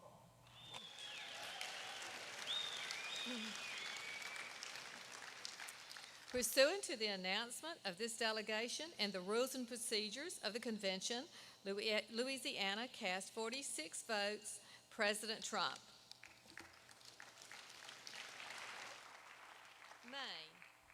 Maine, 22 delegates with the following bound delegates. 22, President Trump. Madam Secretary, from down East Maine of the first sunrise to the woodlands of Maine that provide a great living for many Maine people, to our agriculture that has the best tasting potatoes in the nation, to our fishermen whose daily catches love throughout the world, to our many Maine industries that are working with President Trump to provide PPE and testing equipment to get our nation through this pandemic. For Susan Collins, a senator, a true native Mainer, who has and always will be supportive of Maine businesses. As chairman, I, Jonathan Kinney, proudly cast 22 Maine votes for President Donald J. Trump. Pursuant to the announcement of the delegation and the rules and procedures of this convention, Maine cast 22 votes for President Donald Trump. Maryland, 38 delegates with the following bound delegates. 38, President Trump. I'm David Bossie, chairman of the Maryland delegation. George Washington resigned his commission in the Continental Army in our State House in Annapolis to become our nation's first president. And Maryland is home to Brookville, which served as the capital of the United States in 1814 for a day when the British Army was burning the White House. Maryland is home to the United States Naval Academy, Iron Man Cal Ripken, the greatest slugger of all time, Babe Ruth, Olympians, Katie Ledecky and Michael Phelps, and the two-time Super Bowl champion Baltimore Ravens. From the mountains of Western Maryland to the beaches of Ocean City, to the Chesapeake Bay and our world-class crabs, Maryland is America in miniature. Maryland is home of the Underground Railroad and two of our greatest abolitionists, Frederick Douglass and Harriet Tubman. Maryland, home of Francis Scott Key, who penned our Star-Spangled Banner during the British assault on Fort McHenry, is proud to cast its 38 votes for the man who puts America first and will keep America great, President Donald John Trump.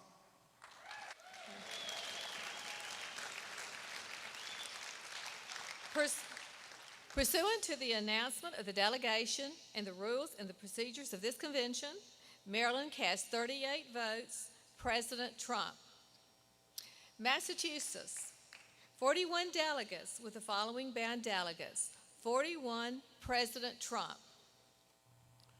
Madam Chairwoman, I'm Sheriff Tom Hodgson, chairman of the Trump re-election campaign and co-chairman of America's Sheriffs for Trump. Madam Chairwoman, Massachusetts is the home of the mighty Minutemen and Paul Revere, who bravely and courageously helped to create our republic. We are the home of the 2nd, 6th, 35th, and 41st presidents of the United States. And we are the home of a long history of patriots like Samuel Adams and Benjamin Franklin, who acted to preserve our liberties and our Constitution of the United States. Madam Secretary, In keeping with our long history of patriots defending and preserving our liberties and our Constitution, Massachusetts proudly and enthusiastically cast our 41 votes for one of the greatest patriots in the history of this nation, our President, Donald Trump.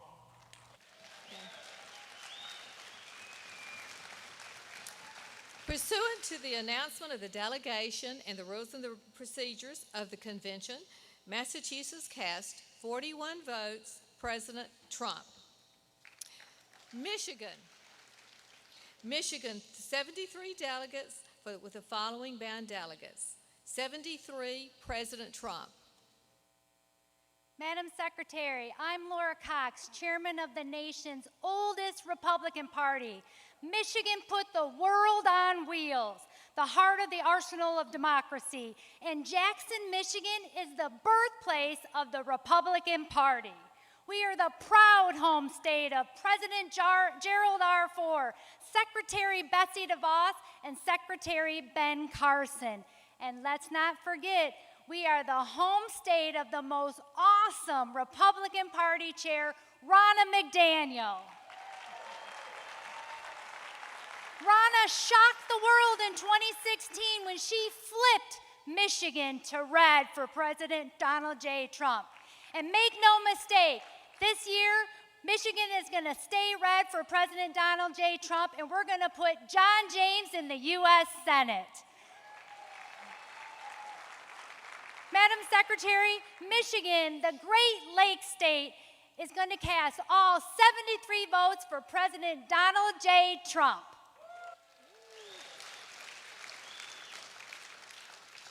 Pursuant to the announcement of the delegation and the rules and the procedures of this convention, Michigan cast 73 votes for President Trump.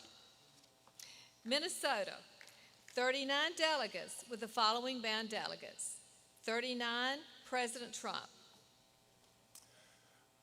Hello, I'm Mike Lindell, and I'm chairman of the Minnesota delegation. I was born and raised in Minnesota, and we grew up with God, we grew up with family values and our 10,000 lakes and a lot of traditional moral values. But Minnesota has been blue since 1972.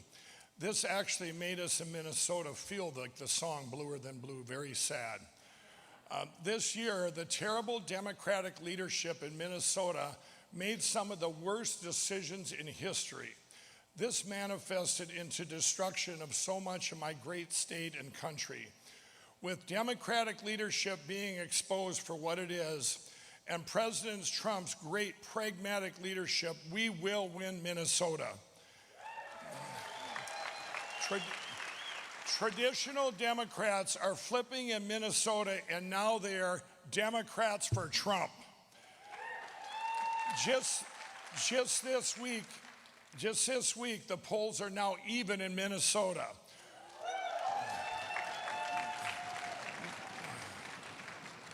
We are one nation under God, and I am proud to give all 39 Minnesota delegates to the greatest president ever.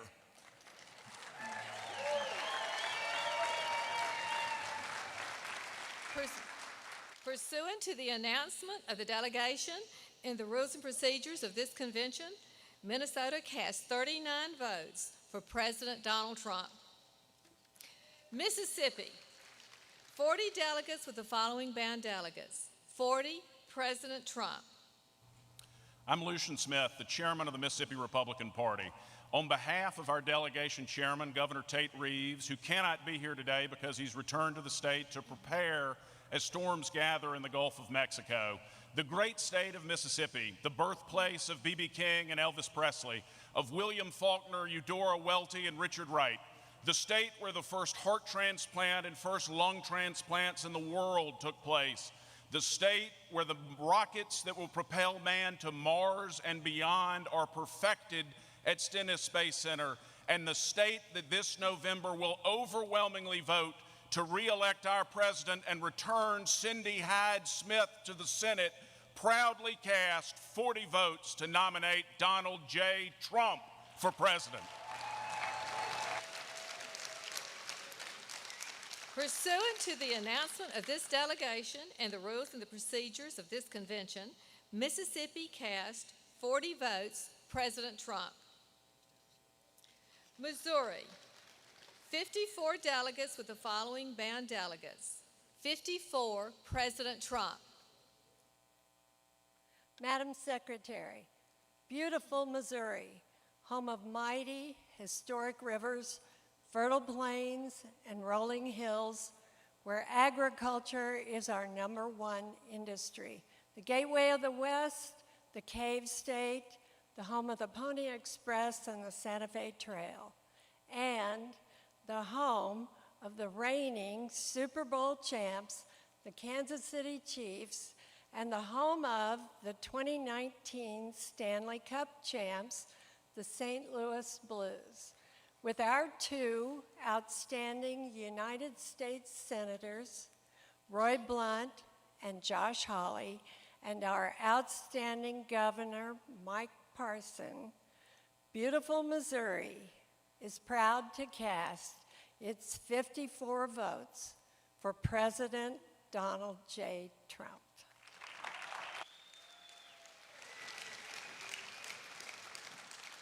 Pursuant to the announcement of this delegation and the rules and the procedures of this convention, Missouri cast 54 votes, President Trump.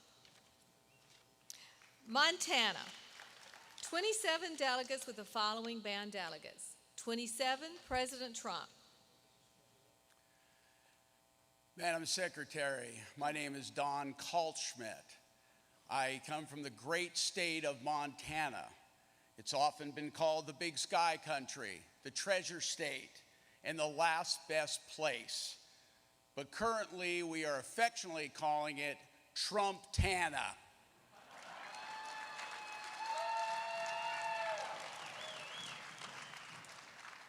We're the home of the tribes, the American Indian tribes, the agriculture, timber, beef, oil, and coal, recreational activities and culture, the Rocky Mountains, rolling hills, and streams, lakes, and great rivers, huckleberries and Yogo sapphires, grizzlies and bobcats, military veterans, cowboys, farmers, and workers of recreation and industry.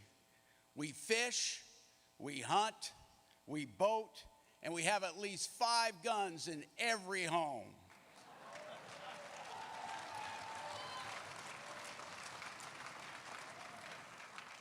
And we love the Second Amendment, and we love you, President Trump. Montana affectionately and enthusiastically gives its 27 votes to the next President Donald J. Trump. God bless America.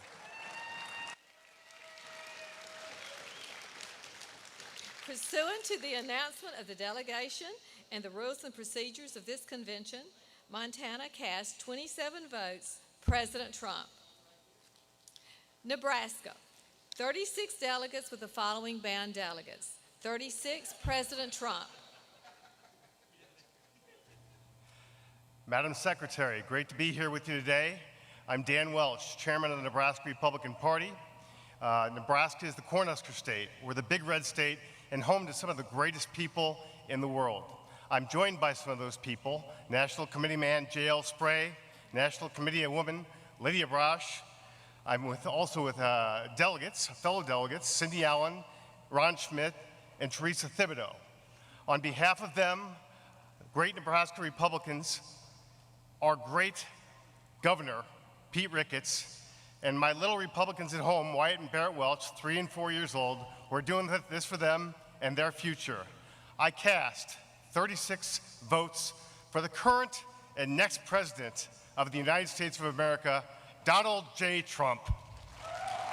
Madam Secretary, the chair calls for a temporary suspension of the roll call.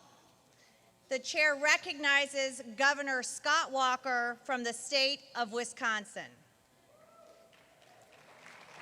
Thank you, Madam Chair. It was my honor to nominate our friend Mike Pence to serve as Vice President of these United States for 4 more years.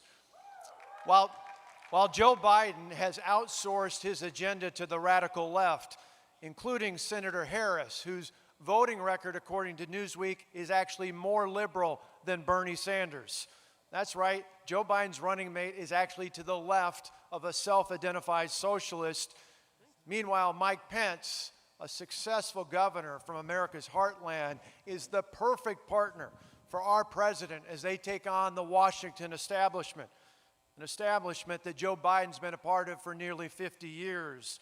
That makes Joe Biden a creature of the swamp.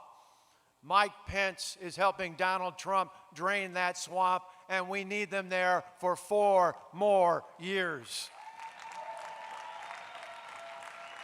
Mike Pence is respected by governors and mayors and medical professionals all across this nation because of his leadership of the White House Task Force on Coronavirus.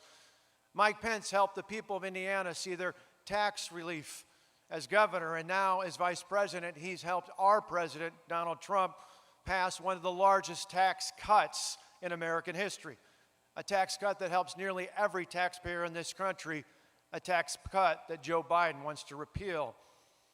Mike Pence believes in the sanctity of life. He always has, and he always will. And he's a big reason why this administration is more pro-life than any in the history of this country. Mike Pence believes that every child, no matter where they come from or what they look like, every child deserves access to an excellent education, be it at a traditional public school, a charter school, a private school with a voucher or a scholarship or a tax credit or even a homeschool environment. He understands that he trusts parents to make the right choice for their children. And Mike Pence believes in public safety. He will defend our constitutional right to protect ourselves, our families, and our property. And he supports public safety when it comes to not what Joe Biden supporters often talk about, defunding the police, but rather defending the police. Mike Pence will always stand with the good and decent men of law and women of law enforcement who protect us every single day. And Mike Pence understands the service and the sacrifice of our military. He understands the pride and the prayers of our military families because he's a part of one. You see, America deserves an outstanding vice president like Mike Pence, and it's up to all of us to ensure that he is just that for the next 4 years. But let me take a moment to tell you about Mike Pence, the person.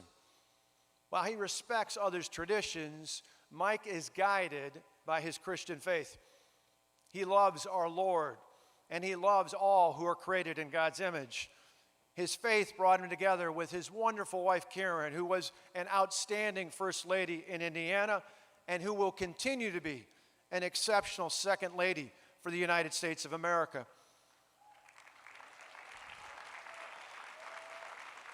Mike always asks about my sons, Matt and Alex, because he understands the importance of family. He is so proud of his 3 children and increasingly now of their spouses. He is so proud of Michael and Charlotte and Audrey. I think the only thing he could possibly be more proud of is when God blesses him and Karen with grandchildren in the future. And he is devoted to his friends.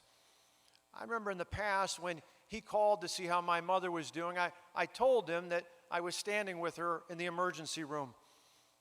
Mike asked me to pass the phone over to my mother, and I watched as he talked to her, as he comforted her, as he prayed with her. And then, a few minutes later, my mom got another call, this time from the president. You see, Mike had walked down to the Oval Office and asked the president to give her a call. That's the kind of person Mike Pence is. He's Midwest nice. He's Midwest nice, but he's strong. Oftentimes, the media doesn't understand how Donald Trump and Mike Pence can be such a great team. But I got to tell you, they're a lot alike. Both are successful chief executives. Both are doers, not just talkers. And both have a deep and abiding love for America and for the American people. That's why both of them were in Wisconsin last week during the Democrats' convention while Joe Biden was hanging out in his basement in Delaware. Delaware, the place that he hasn't left, not just to go crisscross the country, but he hasn't even been to Wisconsin one time since the start of his campaign for president. Mike Pence and Donald Trump will come back, not just to Wisconsin, but to North Carolina and every other place across this country. Please join with me with showing our support for the current and future Vice President of these United States, Mike Pence. Delegates, please join me in welcoming the Vice President of the United States of America, Mike Pence.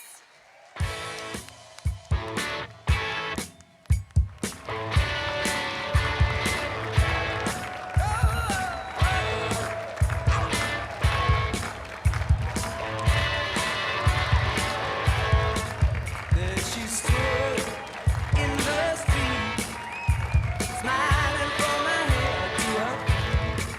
I said, hey, what is this?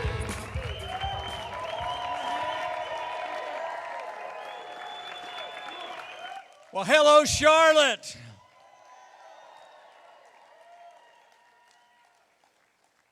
To Madam Chairman, Marshall E. Kelly, the Republican delegates from all across America, it is a joy to be with you at the 2020 Republican National Convention here in North Carolina.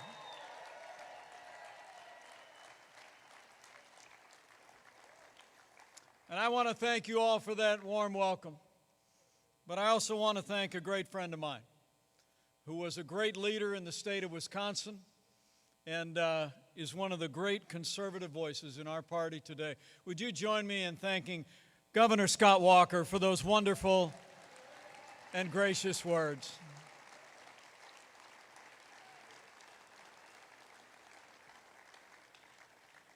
It's deeply humbling for me to come to you on a day like today. I heard there was a unanimous vote a little bit earlier.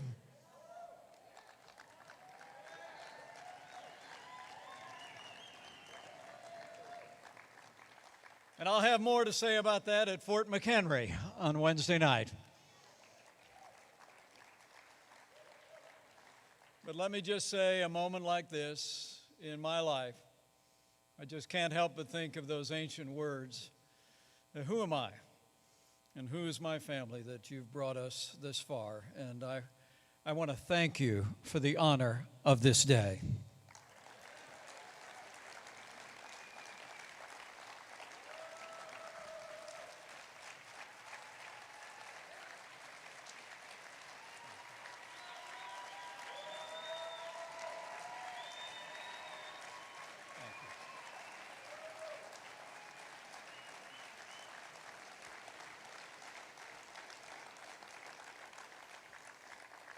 But I heard you were all down here in Charlotte doing some business. The beginning of a great week for the Republican National Convention. But I got to be honest with you, I'm here for one reason and one reason only. And that is not just the Republican Party, but America needs 4 more years of President Donald Trump in the White House.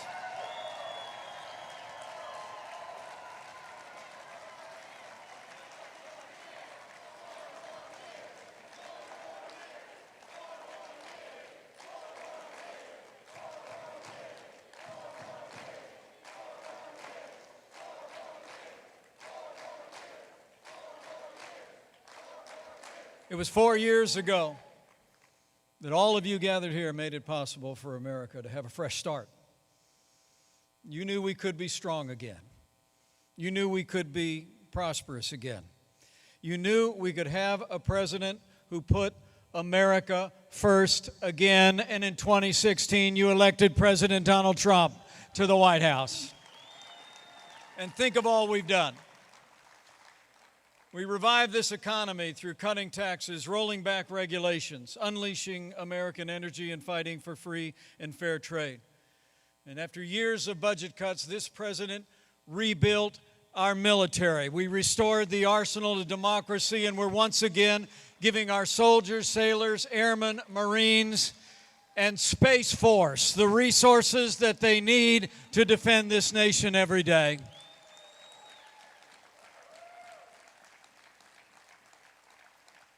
We've stood up for the rule of law and for our most cherished liberties. This president has seen, with your support, more than 200 men and women confirmed to our federal courts at every level, and they are all conservatives who will uphold the God-given liberties enshrined in our Constitution, like the freedom of religion, the freedom of speech, and the Second Amendment right to keep and bear arms.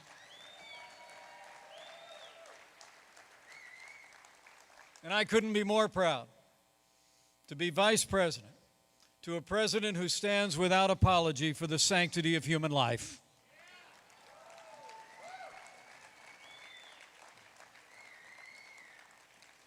But today is about 4 more years. This week we will take our case to the American people. And we certainly heard the Democrats' case last week. It's remarkable to think. And you understand when you listen carefully to their agenda, beyond the platitudes and the attitude, you hear an agenda. That Joe Biden and the Democratic Party have been overtaken by the radical left. Their agenda is higher taxes, socialized medicine, open borders, abortion on demand, and cutting funding to the men and women who serve in law enforcement at every level. Well, we're going to take our case to the American people. It's a case of lower taxes, free market economics, secure borders, right to life, and we're going to make it clear that this president, this vice president, and this party will always stand with the men and women who serve on the thin blue line of law enforcement. We're going to back the blue.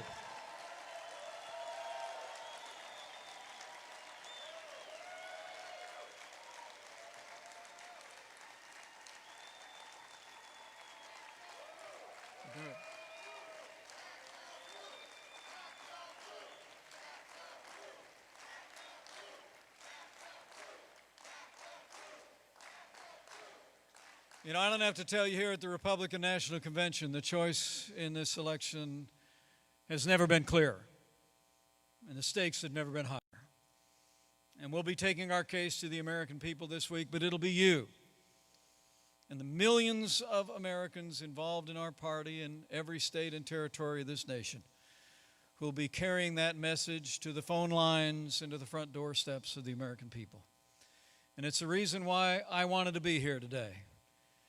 And it's the reason why I got a good feeling you might just see a friend of mine at the Republican National Convention today. Because we wanted to say thank you.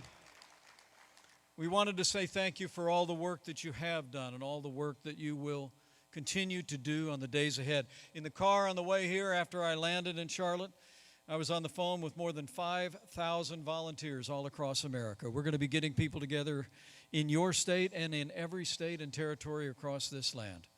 We already have the largest grassroots campaign in American history, and we're going to secure 2 million volunteers before Election Day.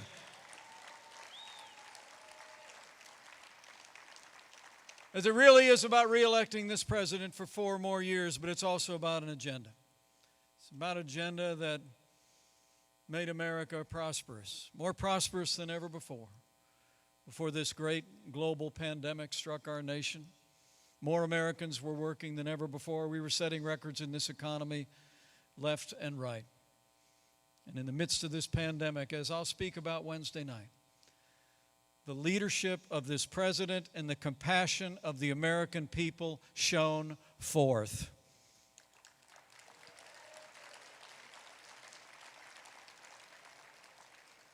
And we'll continue to work every day until we put this coronavirus in the past. And when we re-elect President Donald Trump, remember it's going to be 4 more years. That means more jobs. 4 more years means more judges.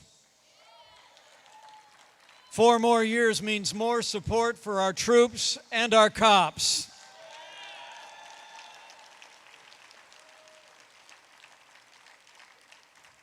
And it's going to take at least 4 more years to drain that swamp.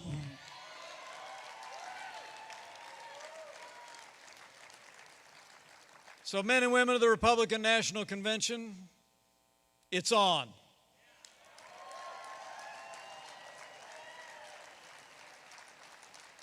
Now is the time. This is the moment for each of us to do everything that we can in our power to reelect this president, this team, for 4 more years. But let's also do our part to reelect and elect Republicans up and down the ballot. Let's reelect the Republican majority in the United States Senate, and let's make sure that Leader Kevin McCarthy is Speaker. Kevin McCarthy in a new Republican majority in the United States House of Representatives.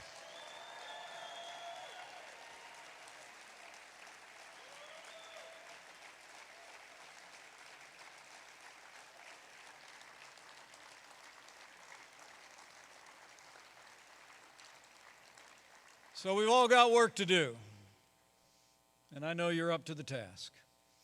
I saw the way this party, this movement, led our nation back in 2016, and I just know each and every one of you are going to do your part this year to reelect this president and elect and reelect Republicans with strong, sound, conservative principles every day. Because, you know, I heard the other day that democracy is on the ballot. But I think we all know the economy is on the ballot. Law and order is on the ballot. Our most cherished ideals of freedom and free markets are on the ballot. That's why we need 4 more years of President Donald Trump in the White House.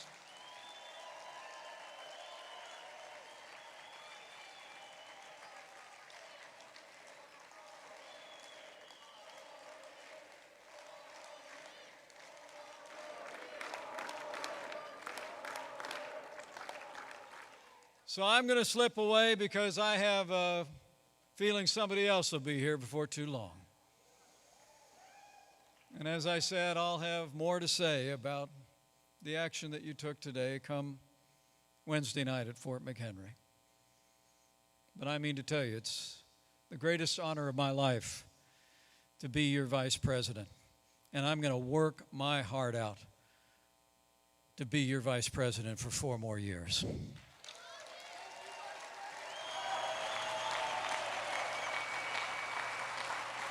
And I'm absolutely convinced that if all of us do all that we need to do between now and November 3rd, if we organize, if we mobilize, if we hit the phones, if we hit the doorsteps, if we do our part in every state and every territory of this country, we're going to elect and re-elect Republican leaders all across this land. We're going to re-elect President Donald Trump for 4 more years, and with your continued support and with God's help, we're going to make America great again. Again. Thank you all very much. An honor to be with you today. God bless the Republican Party, and God bless the United States of America.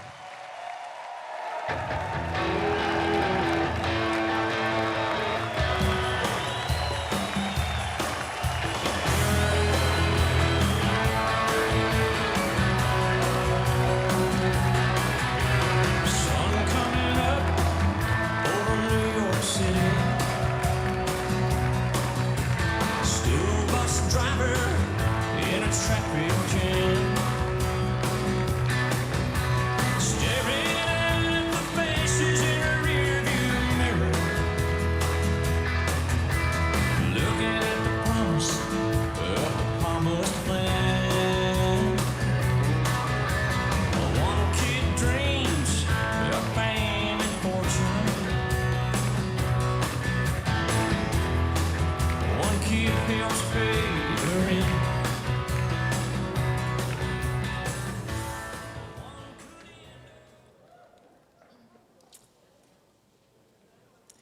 will continue with the roll call of the states.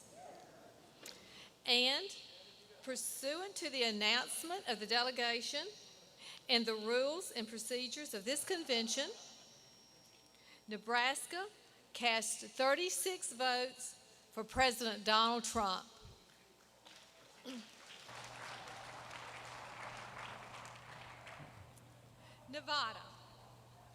Nevada, 25 delegates with the following bound delegates. 25, President Trump. Madam Secretary, I'm Chairman Michael J. McDonald from the great state of Nevada. Home to Congressman Mark Amodei. Home to the Las Vegas Knights. Home to the Las Vegas Raiders. Nevada's battle-born state. Admitted to the Union by our first Republican president, Abraham Lincoln, just 1 week before the election in 1864.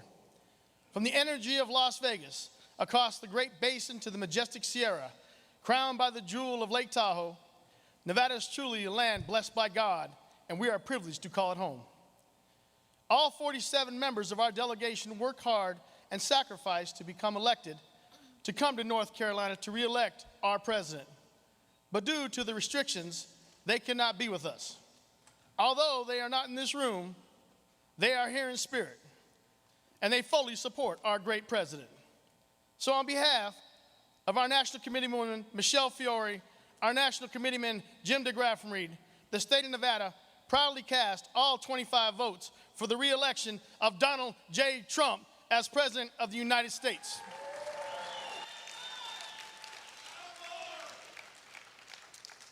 Pursuant to the announcement of the delegation and the rules and procedures of this convention, Nevada cast 25 votes, President Trump. New Hampshire, 22 delegates with the following bound delegates. 22, President Trump. Madam Chairman, I'm Corey Lewandowski, and I am the chairman of the New Hampshire delegation. On behalf of the people of New Hampshire, the Granite State, the first in the nation primary state, a state that picks presidents, the state that delivered the president's first victory in 2016, the state where our motto comes from General John Stark, who said, "Live free or die." New Hampshire is the state of such luminaries as Senator Daniel Webster and brave Americans like Krista McAuliffe.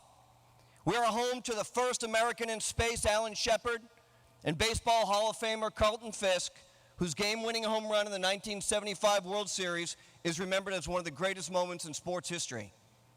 New Hampshire is known for our maple syrup, comedian Adam Sandler, poet Robert Frost, and New York Times best-selling author Corey Lewandowski. New Hampshire, the state that called the 14th President Franklin Pierce home, and the state of hard-working, God-loving Americans who stand for the flag and kneel only for God.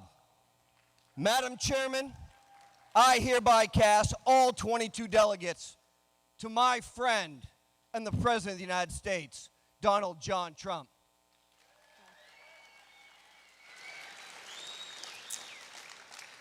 Pursuant to the announcement of the delegation and the rules and procedures of this convention, New Hampshire cast 22 votes to President Donald J. Trump. New Jersey, 49 delegates with the following bound delegates. 49, President Trump. Madam Secretary, President Trump and Vice President Pence have kept their promises to the American people, and New Jersey's delegation is proud to nominate them for 4 more years. I'm Doug Steinhardt, Chairman of the New Jersey Republican Party. On behalf of the Garden State, proud home of Alice Paul, Thomas Edison, Frank Sinatra, and the beautiful Jersey Shore, I am pleased to announce that New Jersey's 49 delegates are given to Donald J. Trump for President of the United States of America.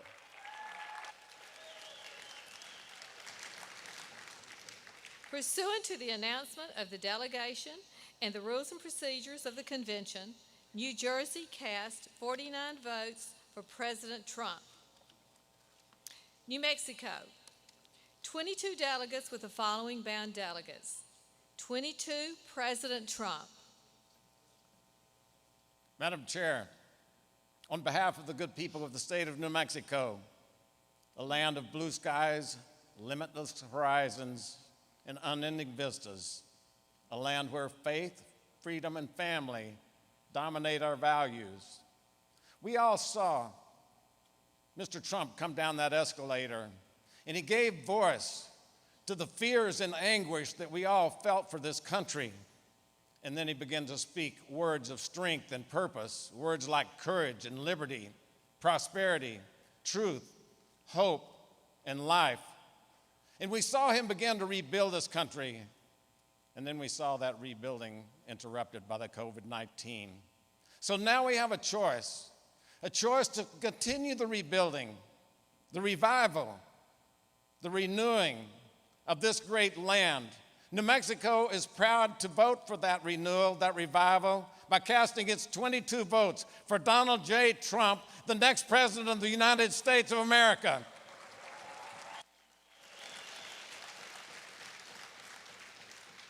Pursuant to the announcement of this delegation and the rules and procedures of the convention, New Mexico cast 22 votes for President Trump.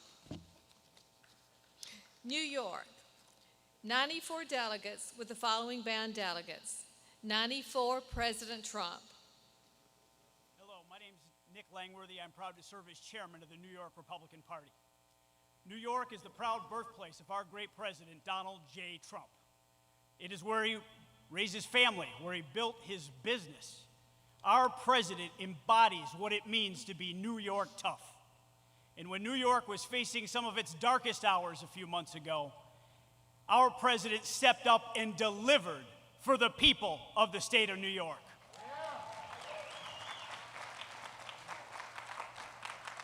The sight of the hospital ship USS Comfort sailing into our harbors gave a clear and bold message to the people of our state that our president was there to support us.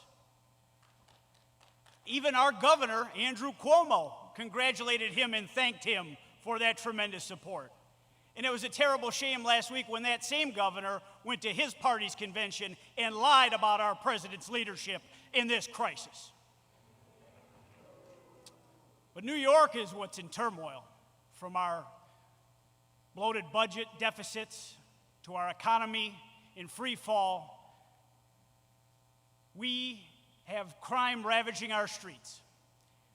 That is what America would see if it allowed Biden-Harris to run this country. We need to send a loud and clear message.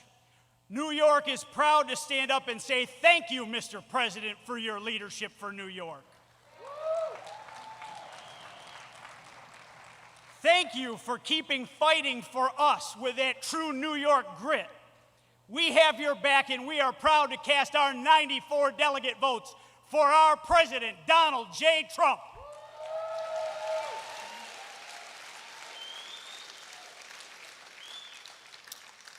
Pursuant to the announcement of this delegation and the rules and procedures of this convention, New York cast 94 votes for President Donald J. Trump. North Carolina,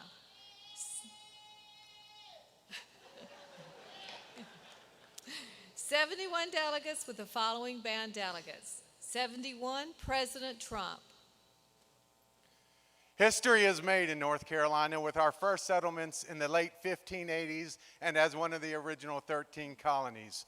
History was made May 20th, 1775 with the Mecklenburg Declaration of Independence, declaring our independence from British rule a full year before the U.S. Declaration of Independence. History was made in 1795 with the first public university in America, the University of North Carolina. Today, it's the home of North Carolina A&T State University, the largest historic black college in America. History was made in 1903 when the Wright brothers, two boys from Ohio, came to the superior climate of North Carolina to try their new flying contraption. History was made in 1922 when WBT became an first commercial radio stations in the country, and is still broadcasting today just a few miles down the street.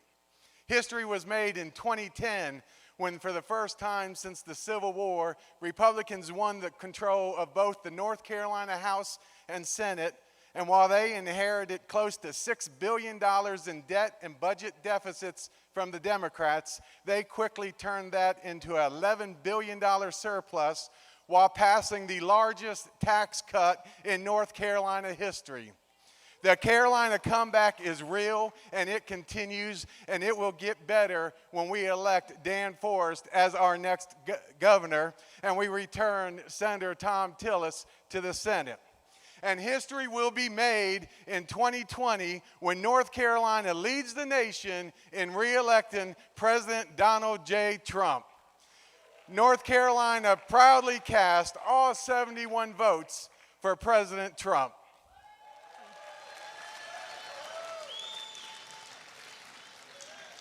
Pursuant to the announcement of this delegation and the rules and procedures of this convention, North Carolina cast 71 votes President Trump.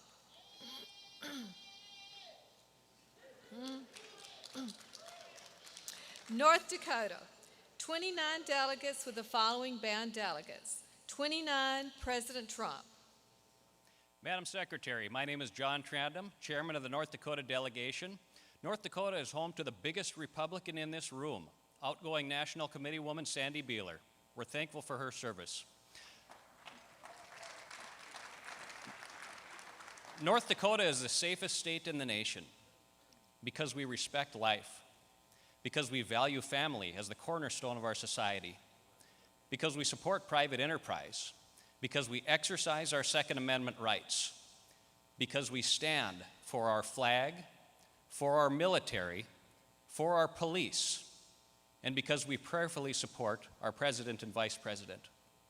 North Dakota's 29 delegates proudly cast all of their votes for President Donald J. Trump.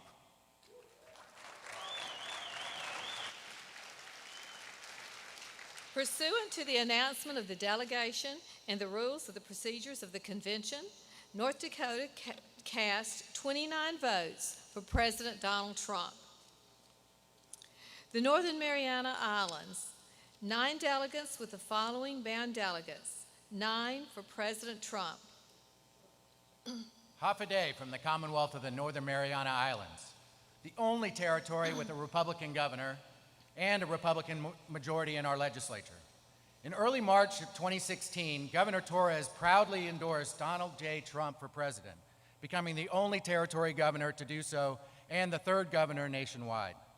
Unlike previous administrations, President Trump has never turned his back on our islands and our people, almost 8,000 miles away from Washington, D.C. President Trump and his administration have greatly helped us recover from 2 devastating typhoons. Our people are deeply patriotic, and our sons and daughters proudly step up and serve in the U.S. Armed Forces, making us one of the highest per capita in the nation. Tourism is our primary economy, and we strongly encourage everyone to visit our deep blue oceans and beautiful beaches. On behalf of Governor Ralph De Leon Guerrero Torres and the entire Republican Party of the CNMI, Madam Secretary, the Commonwealth of the Northern Mariana Islands is proud to cast its 9 votes for President Donald J. Trump.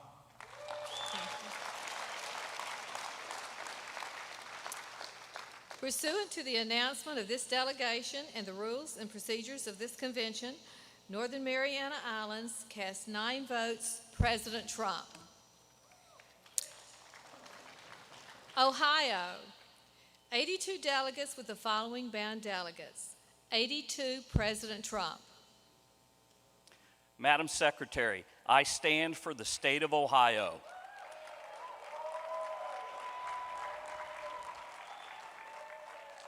Birthplace of presidents, father of aviation, and mother of astronauts, home to working men and women who appreciate a president that puts America first, a president who defends our brave law enforcement officers. I am Bob Paduchik, son of Anthony and Judy Paduchik, and I cast Ohio's 82 votes for Donald John Trump.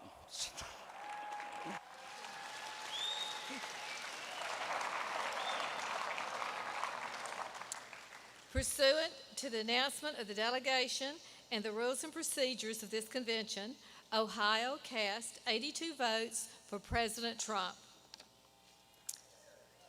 Oklahoma, 43 delegates with the following bound delegates. 43, President Trump. Madam Secretary, this is Steve Curry, Delegation Chair from the great state of Oklahoma, the state which proudly provides the Senate with its two great senators, Senator James Inhofe and James Lankford, who are strong advocates and defenders for our national defense and for the protection of unborn lives. The state which proudly and unapologetically supports our military and the thin blue line of police officers which devote their lives to protect and serve. The state where we understand the difference between peaceful demonstration and riots and looting. That freedom is not available to you if you can't go to your place of business or drive down the street without fear of being beaten. The state where its people recognize and hold dear the rights given to us by our Creator and not by government, yet enshrined for us in the Bill of Rights, which includes, among others, speech, press, religion, and the right for our own self-defense and the right to bear arms. The state in which all 77 counties voted for President Donald Trump in 2016 and will do so again in 2020.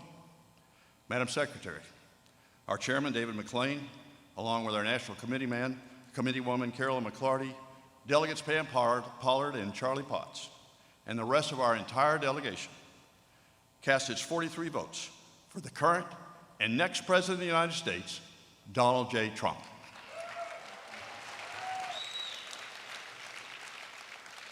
Pursuant to the announcement of the delegation and the rules and procedures of the convention, Oklahoma cast 43 votes for President Donald J. Trump. Oregon, 28 delegates with the following bound delegates. 28, President Trump. Madam Secretary, Oregon, a state with a proven pioneering tradition and breathtaking natural beauty, has benefited greatly from President Trump's America First policy over the last 3.5 years, resulting in more and better jobs and an improved economy for our citizens. In stark contrast to our failed governor and the feckless mayor of Portland, along with the Democrat presidential candidate in hiding,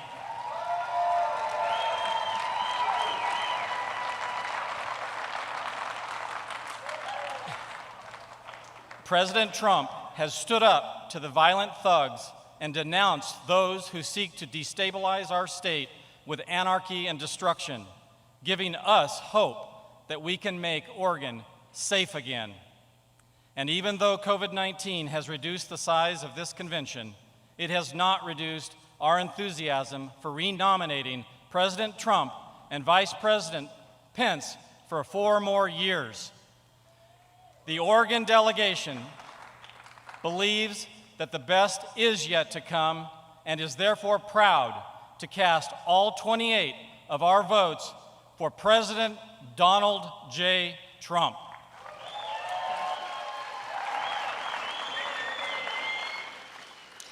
Pursuant to the announcement of the delegation and the rules and procedures of this convention, Oregon cast 28 votes for President Donald J. Trump.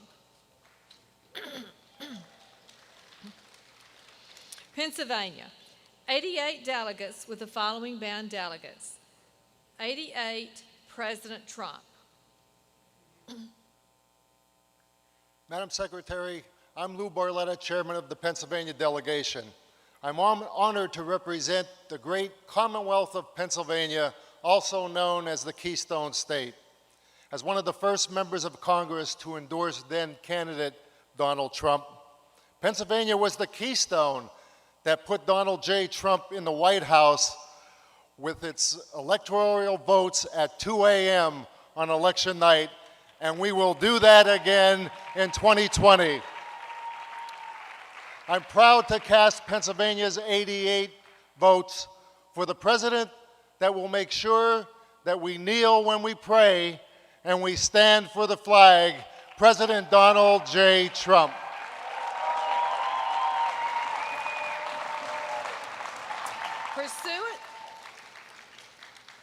Pursuant to the announcement of the delegation and the rules and procedures of this convention, Pennsylvania cast 88 votes, President Donald Trump. Puerto Rico, 23 delegates with the following bound delegates. 23, President Trump. Madam Secretary, I'm Kevin Romero, and I'm the youngest delegation chair in this great and historic convention. The territory of Puerto Rico and us, in representation of 3.2 million strong and resilient American citizens, and to express our gratitude to our president and our amazing nation, with a view of achieving statehood, equality, and our shared American prosperity, and reminding us all of the bloodshed and the sacrifice of hundreds of thousands of Puerto Ricans and all the patriots that have served our great American armed forces, we proudly cast all our 23 votes for President Donald J. Trump.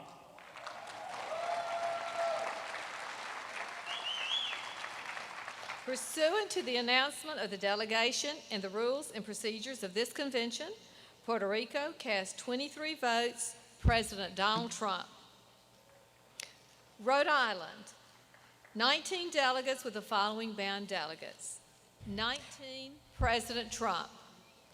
Rhode Island, the ocean state where we like to make waves, as evidenced just yesterday by the hundreds of boats that cruised Narragansett Bay to rally for President Donald Trump.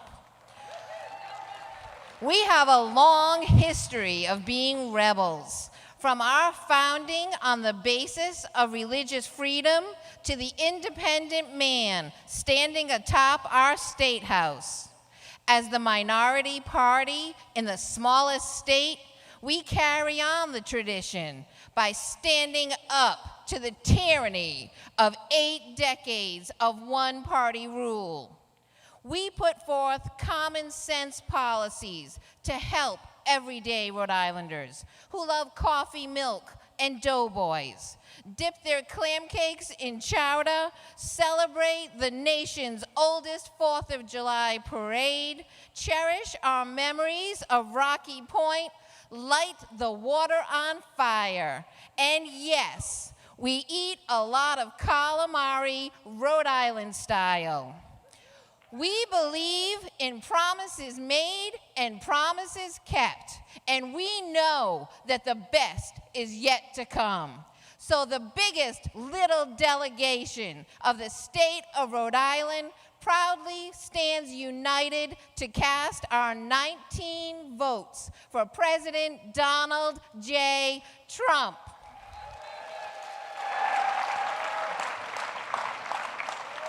Pursuant to the announcement of the delegation and the rules and procedures of this convention, Rhode Island cast 19 votes, President Donald J. Trump.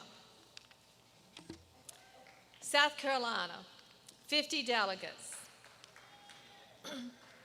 bound for President Donald Trump.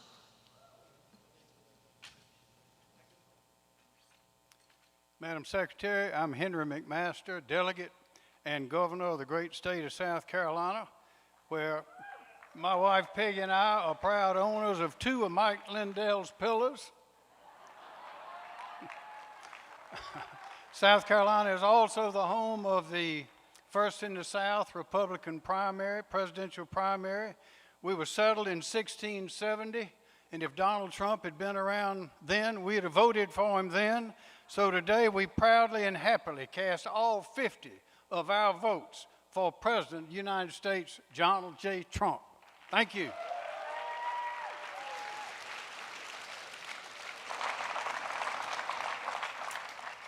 Pursuant to the announcement of the delegation and the rules and procedures of this convention, South Carolina cast 50 votes, President Donald J. Trump. South Dakota, 29 delegates with the following bound delegates. 29, President Trump. Madam Secretary, I am Christy Nome.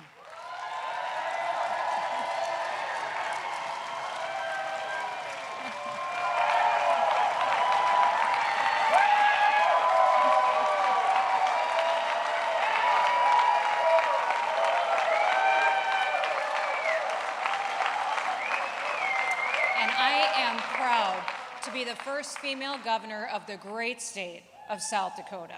We have the beautiful Black Hills, the greatest pheasant hunting in the world, and we have Mount Rushmore, the most iconic monument in this nation.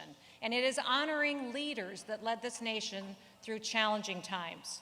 South Dakota is proud to be the home of Medal of Honor recipient, fighter pilot, and former Governor Joe Foss. We also are proud of the great Lakota leader, Sitting Bull, and author Laura Ingalls Wilder.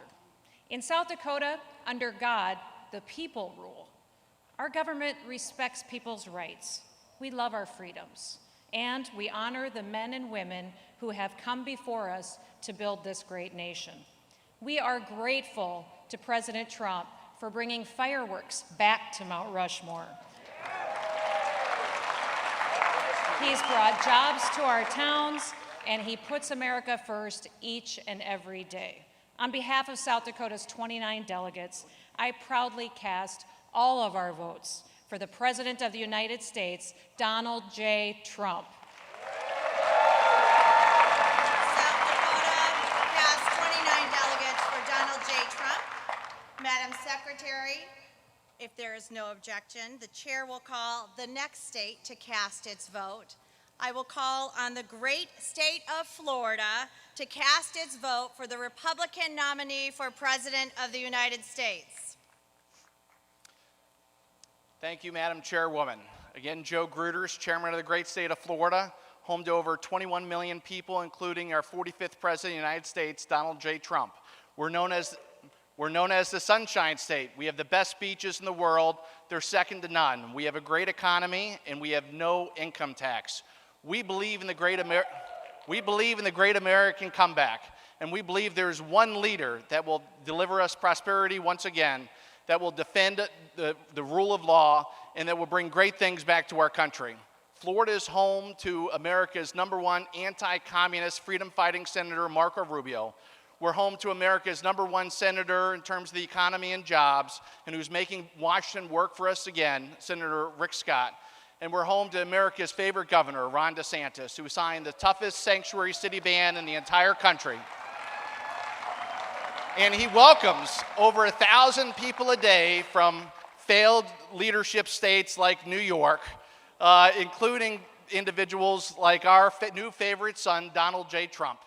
It's for the 122 delegates that are back at home and the over 5 million Republicans that we have registered. And it is an honor for us to award Florida's 122 delegate votes to the next President of the United States to delay his full-time relocation back to his home state of Florida, Donald J. Trump, for the President of the United States.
Now, if you want to really drive them crazy, you say 12 more years. Because we caught them doing some really bad things in 2016. Let's see what happens. We caught them doing some really bad things. We have to be very careful because they're trying it again with this whole 80 million mail-in ballots that they're working on, sending them out to people that didn't ask for them. They didn't ask, they just get them. And it's not fair, and it's not right, and it's not going to be possible to tabulate, in my opinion. It's just my opinion. We have to be very, very careful. And you have to watch, every one of you have to watch. Because bad things happened last time with the spying on our campaign, and that goes to Biden, and that goes to Obama. And we have to be very, very careful. Have to be very, very careful. And this time they're trying to do it with the whole post office scam. They'll blame it on the post office. You could see them setting it up. Be very careful and watch it very carefully, because we have to win. This is the most important election in the history of our country. This is the most, you know, for a long period of time, I would say, well, 2016, how special was that evening? Was that one of the great? That was one of the great evenings. But we have to be very, very careful, and we have to win. Our country is counting on it. This is the biggest. This is it. Our country can go in a horrible, horrible direction, or in an even greater direction. And before the plague came in from China, that's where we were going. We were going in a direction like we had never seen. The most successful economy in the history of our country, the best unemployment numbers in history for African American, Asian American, Hispanic American, women, college students, bad students, good students, everybody. If you had a diploma, if you didn't have a diploma, it didn't matter, you were doing well. Everybody was doing well. And we were actually coming together. You know, success brings people together, maybe better than anything else. Success brings people. So many times they say, we're divided. Well, we were very divided under President Obama, very divided. People have no idea how divided. They didn't talk about it as much. They didn't say it as much. But we were really coming together. And I was speaking with Democrats all of a sudden because the success, the markets were at an all-time high. And by the way, take a look at what's happening with the markets. Take a look at your 401ks, which you probably do every hour.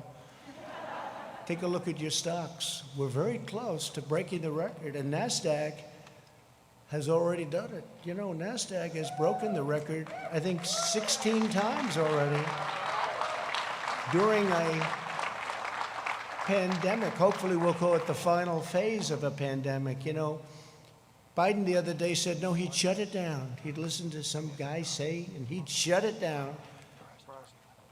We just broke a record on jobs, an all-time record. There's never been 3 months where we've put more people to work, over 9 million people. And again, we're just about ready to break the all-time stock market record. I mean, you look at it, we're just about ready to do it again. And what that means is everything else is going to follow. Very smart on Wall Street. Everything else is going to be there. The economy is coming up very rapidly. Our farmers are doing well.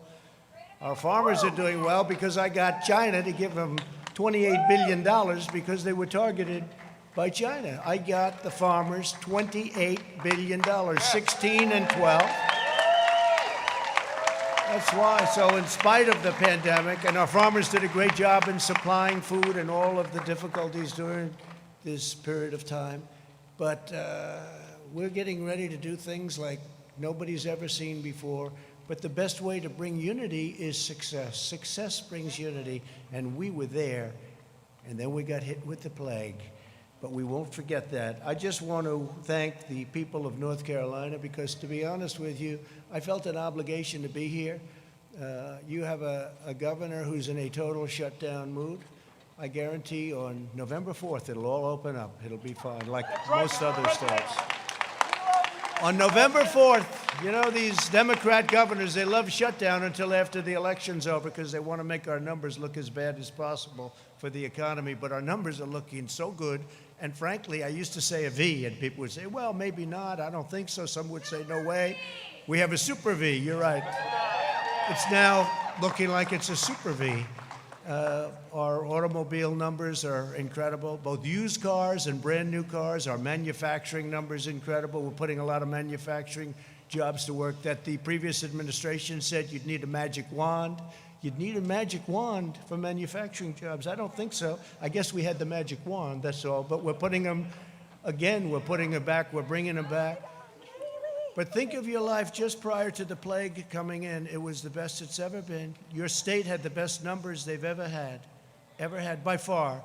And we had the best employment numbers also. We were up to 160 million jobs. We were never anywhere near that.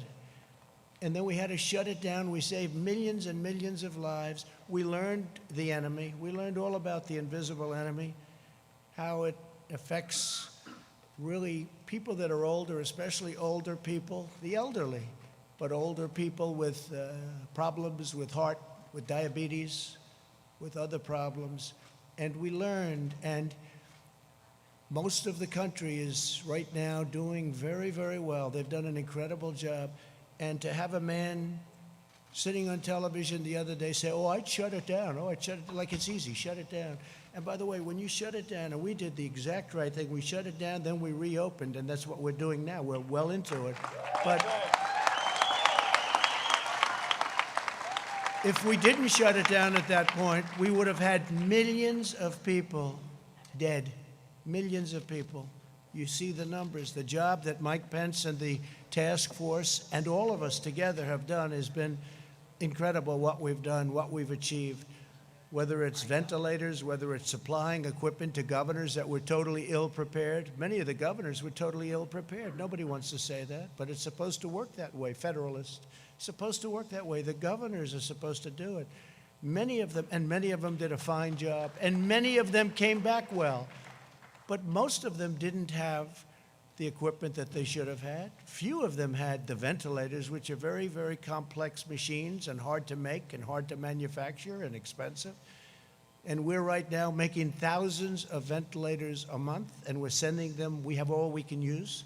Our whole country, every state, we're stocked. We're stocked. And I always say it, I'll say it again. There's never been a person that needed a ventilator that didn't get a ventilator. Every single person that's ever needed a ventilator, with all that you've heard, with how much, they said we didn't have. Again, I took over a country whose military was depleted and whose cupboard on this front were bare. The cupboards were bare. We didn't have anything. We didn't have a thing. We had very, very little. And we did a great job. We haven't been given, and it's not for me, it's for the incredible people, the generals, the admirals, all of the doctors, the nurses. And yet you saw yesterday convalescent plasma. You saw remdesivir. You'll soon see vaccines pouring out years ahead of what they would have been under a more traditional, let's use that term because it's nicer, a more traditional administration, where they would have taken years to come up with this stuff. We're coming up with it like nobody's ever seen before. The FDA, Dr. Hahn, I want to thank him. Alex Azar, I want to thank him. They've come with things and done things that have never been done in terms of speed and frankly in terms of quality. If you look at what we're doing and what we're coming up with, drug companies are coming out with vaccines that are, I've seen some results already. It's going to be very, very soon. They're in stage 3 trials. It's unheard of. We wouldn't be there for 2 years if this were a more normal situation. So I just want to thank everybody for being here. And again, I felt an obligation to come to North Carolina. It's been a place that that's been very good to me. We won a lot of victories here. I haven't been doing this that long, but I won every chance I had in North Carolina. I even stole a great chief of staff, Mark Meadows, right? I stole him from North Carolina. And he left Congress as a very popular guy. Could have been there for a long time if he wanted, and he came in. And by the way, you have a fantastic young gentleman going to take his place. He's a fantastic young guy, and he's going to be a real star in the party. He's going to be a real star in the party. So I just want to thank everybody from North Carolina. And I do want to show a little bit of a difference, because another state that's been very good to me is Wisconsin. And Joe Biden was going to have their convention in Milwaukee, and they didn't go there at all. They didn't do this. We did this out of respect for your state. We didn't do this for any other reason other than respect for the state of North Carolina, because we said we wanted to hold our convention in North Carolina, and I think you're going to remember that, frankly, on November 3rd. We wanted to hold our convention in North Carolina. So I did that out of respect. And if you had a governor that would have let us have some people. He actually told me this. We had an arena that holds 19,000 people. It was totally jammed, sold out. Every hotel was full, everything. And I called him. He said, but we have a shutdown going on. And according to the rules and regulations, now this is 19,000. He did say it. I don't think he'll deny it. But he said, according to the rules and regulations, the most people you're allowed to have in that room, meaning that arena, he viewed it as a room, is 10 people. I say, so Governor, so I'm at 19,000, you're at 10. Can we work something in the middle? And it didn't sound too good. So we really had no choice. It was a terrible thing, but I felt so badly because you could have, economic development money, all of the things that happened. But we decided, I was with Ronna, the vice president, everybody, Mark, and we said, let's have our big deal, the roll call. Let's have it right here, and let's do it. And I'm going to show up, and I'm not going to tell anybody. You know, until a few minutes ago, nobody knew I was coming, right? Nobody knew I was coming. So, but what's more important than the roll call? You're the ones calling it. So what's more important? So, and I have to tell you, you know, we're going to do a lot of things. I'm just going to go over very briefly because we're going to make a speech on Thursday night. I hope you're all going to be listening. I hope, because I came in and I'm on Air Force One, and Air Force One has more televisions than any plane in history. They've got them in closets. They've got them on ceilings, floors. They've got more television. You can't escape a television. And I turned to CNN, and they didn't have this. They weren't having it. Can you believe it? They didn't have it. No, CNN didn't have our roll call. Then I turned to MSDNC, as I call it. MSDNC, which is truly, it is a branch of the Democrats. It's right. It's a, I wouldn't say fully owned corporation, but it's certainly a fully controlled, or they control them. Nobody really knows who's controlling who. But, you know, they had it on television. I remember watching it, and it was interesting. You know, you see the different states, and we say this, and we say that. The great state of Alaska, the great state of Alabama, the great state of North Carolina, the great state of all of them. And it's very interesting to me. They had theirs on, but they didn't show it. Instead, they're showing the scam because they're trying to show the post office so that when their whole mail-in thing fizzles, they'll try blaming it on the post office. Okay, so they're showing these hearings that are very boring, actually. And they're not showing this either. They weren't showing this. And Fox had it on, but unfortunately Fox wasn't showing it too much because they had the announcers talking. I said, I want to hear what they're saying. The delegates, I want to hear what they're saying. So I think we had to switch over to C-SPAN or to OAN or somebody. But I wanted to hear them. But I can promise you, a few things. Number one, we will not be taking the word God out of the Pledge of Allegiance, okay?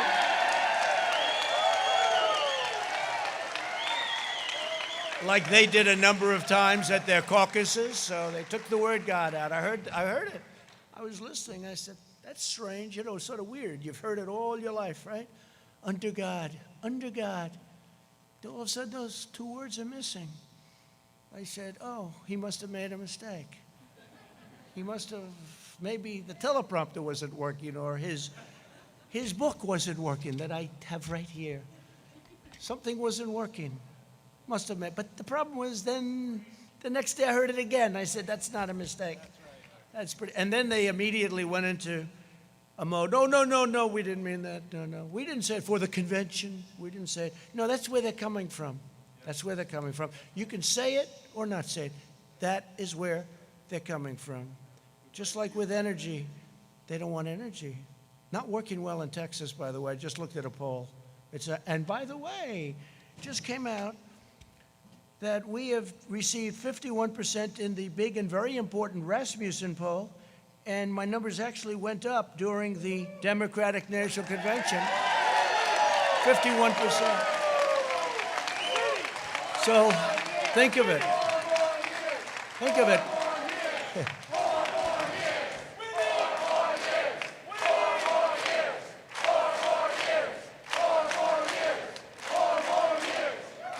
Thank you. I love this state. I like this place. And you're from all over the place, but this has been a good one for me. No, but think of it. So we're at 51% in Rasmussen. Do you read about it? Do you hear about it? You don't hear about it. They give you these suppression polls where they do registered voters instead of most likely. It's supposed to be likely. In other words, how about you? You're likely to vote. But how about you? You're registered, but I'm not voting. But see, under their plan, where they send these ballots, you don't have to want to vote. You get the ballot, and then they have harvesting. They get guys to go, do you want to vote? No, not really, but I have a ballot. All right, good. Who's it for? Sleepy Joe Biden. I'll put it here, son. Okay, can I have it? And they'll take it. In fact, harvesting is illegal in your state. They wanted to put a Republican, fine man, a pastor, they wanted to put him in jail because he harvested. Now they want to make harvesting legal all of a sudden. They'll put him in jail as a Republican, right? If he was a Democrat, they wouldn't even be thinking about it. In California, they do the same thing, no repercussion. In North Carolina, you had a fine pastor, a fine man, and they got him on harvesting. They wanted to put him in jail. And now they want to make it all so that everybody can harvest because they know it's not a good thing. So people that don't want to vote are going to be sitting there. They'll be making them, if you talk about 80 million ballots, it's 80 million, could even be higher than that. I used to say 51 million, now it's 80 million. They said, sir, you're a little obsolete with the 51. I said, all right, what is it? 80. I said, 80? How is it possible to think of it? They'll be sending them, they'll be dumping them in neighborhoods, there'll be people are going to be picking them up, they'll be bribing, they'll be paying off people to grab some. This is going to be one of the greatest scams, and it's common sense. This has nothing to do with politics. It's common sense. Anybody, you don't have to know politics. They're going to mail out 80 million ballots. It's impossible. They have no idea. Who's mailing them? Mostly Democrat states and Democrat governors. Well, supposing they don't mail them to Republican neighborhoods. That means they're not going to get them. So they're going to complain, and the election's going to be over, and then they're going to complain, and then they'll say, oh, well, we didn't get it. Big deal. In the meantime, you might lose the election. This is the greatest scam in the history of politics, I think, and I'm talking about beyond our nation. And they act like they're aggrieved. Like by saying this, we're saying such a horrible thing. We're not patriotic by saying this. No, we voted during World War I. We voted at the voting booth during World War II. The pandemic, we're doing very well, and people know how to handle it. Look at the crowds. They're doing very well. It's very safe. It's going to be very safe. If you have an absentee ballot where you request it, we're all in favor of that. Absentee, like in Florida, they have absentee is good. But other than that, they're very, very bad. There'll be millions of ballots. Take a look at New York. Take a look at Virginia. Take a look at New Jersey. All different cases. They just had one last night. Now they're thinking about recalling certain elections that took place with mail-in. And these are small little elections that are locally based, that are easy to run. Not millions, but thousands of ballots. Thousands. Hundreds of ballots. But these are small, and they can't control it. They said 23% of the ballots were defective. What does defective mean? It means fraud. It means a lot of things that we won't get into because I don't want to be accused. You see all the cameras back there? It's the fake news. I don't want to be accused of anything. But what it means is they're trying to steal the election from the Republicans. That's what it means. In a very, very nice way, I will tell you, they are trying to steal the election, just like they did it last time with spying, and we caught them, and that included President Obama, and that included let's be nice, Biden. This could only happen in North Carolina. But that included them, and they got caught. And then somebody said, well, what are you going to do? Well, we can't attack a president. Oh, I see. If it was me. They said, we can't attack a president. We caught him. We caught him cold. And they say, we can't attack. He was at meetings. talking about it. And by the way, this was spying before and after. And I think it's a disgrace to our country. I think we can never let that happen again. But now they're doing something that in a certain way is more dangerous because it's more effective. They spied on my campaign. You know what they found? Nothing. But this is big stuff.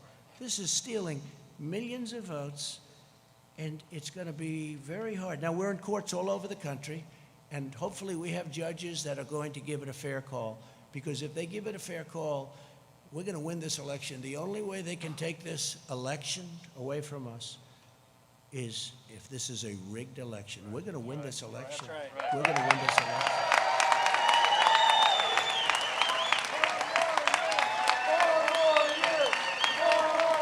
So I'm just saying we cannot have these live, we call them live, some people call them universal, I like the word live, these live mail-in ballots sent to everybody, including mostly people that never asked for them. Think of it. You're sitting there, you get a ballot. Here's the bottom line.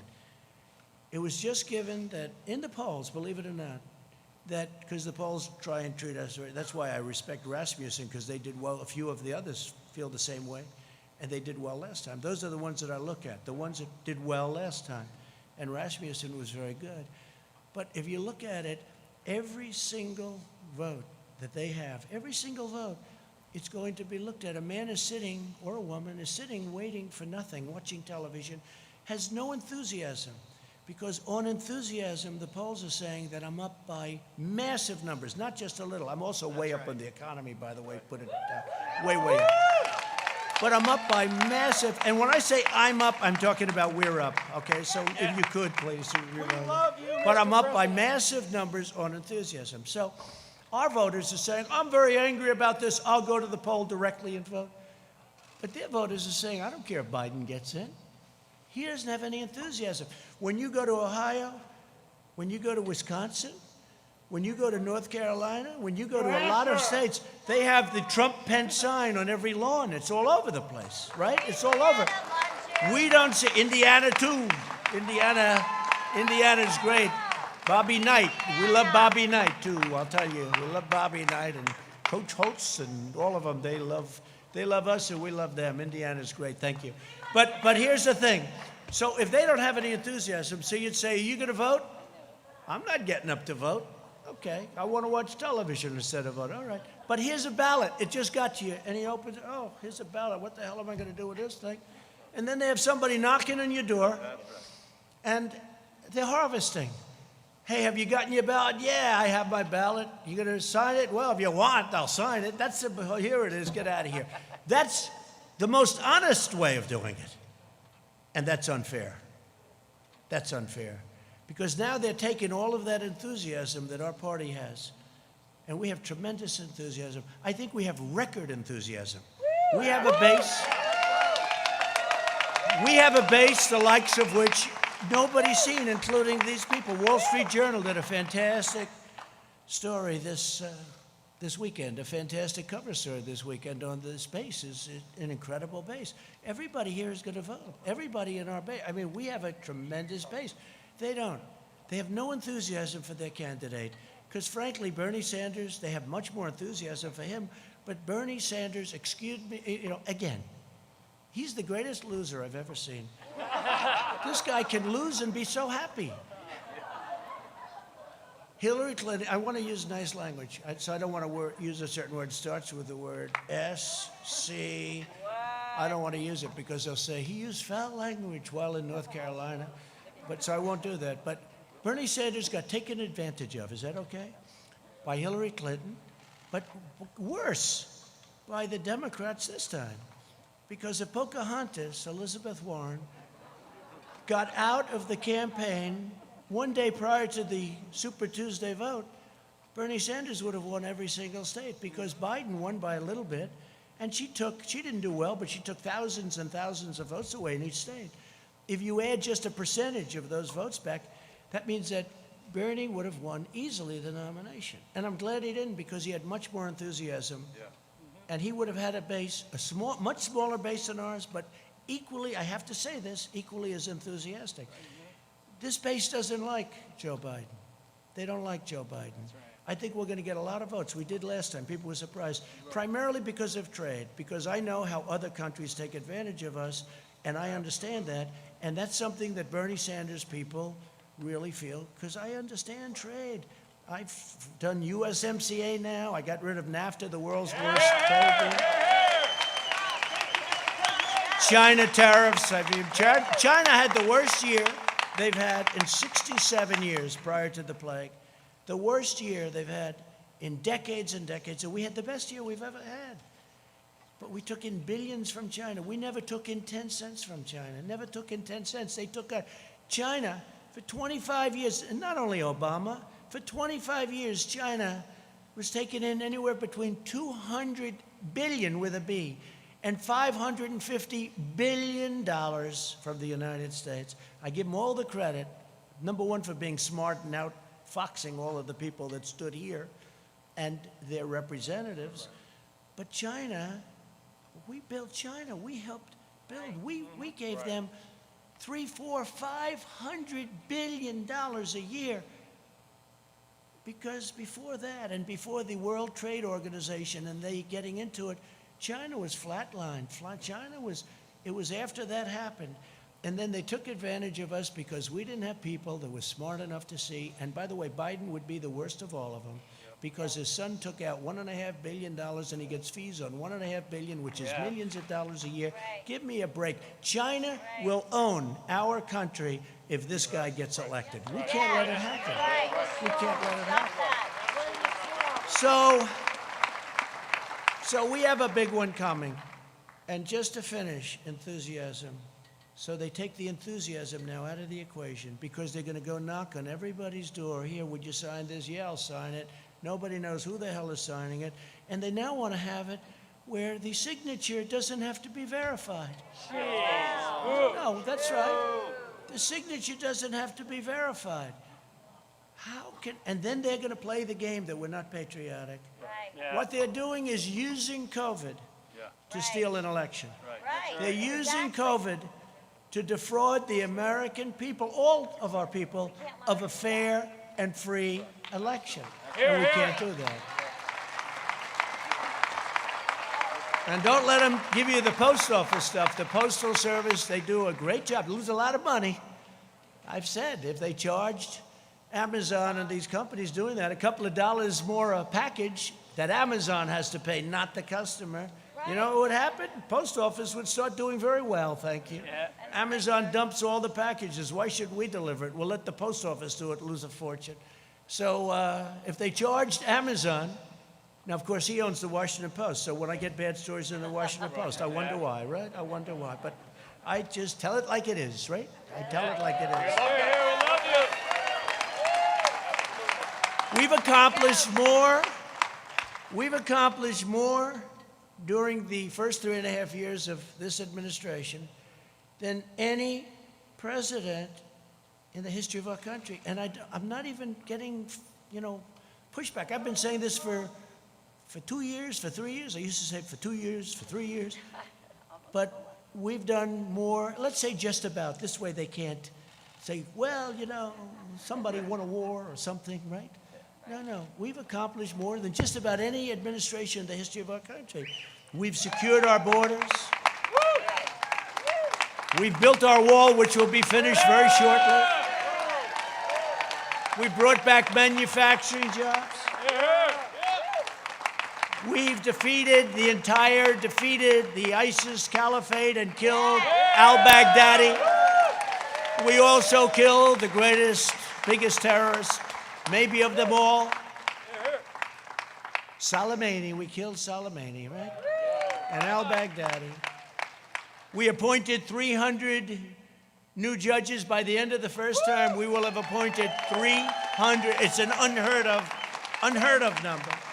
That's because President Obama was very nice and he gave me 142 openings. And historically, you get no open. When you become president, first question you say, how many judges? They'll say, none, sir. Because the other previous president, they want to, it's a very important thing, federal judges. So we will have appointed 300, could be even more than that by the end of the first term. And I sat down, I said, first day I said, how many judges do I get to appoint? They said, sir, 142. I said, 100, because you know what? He thought that Hillary was going to win. Right? And the Republicans did not make it easy, let's say, but you know, if you have enough time, there's not much anybody can do about it. We ended up with 142 judges, and then we've added many, many, and we're going to end up with 302 great Supreme Court justices. And remember this, I'm saying that I'm demanding, actually, a list. Let Biden put up a list of the judges he's going to appoint, that he'll take them out like I did. I had 25, and we're going to take it out of that list. And we're going to be announcing a list over the next couple of weeks with the judges that we had, plus we might add a few more, so you know exactly where we stand. He can't do it because he would appoint, it's not him, he has no choice. The radical left will demand that he appoints super radical left, wild, crazy justices going into the Supreme Court. Your American dream will be dead if that happens. It'll be dead.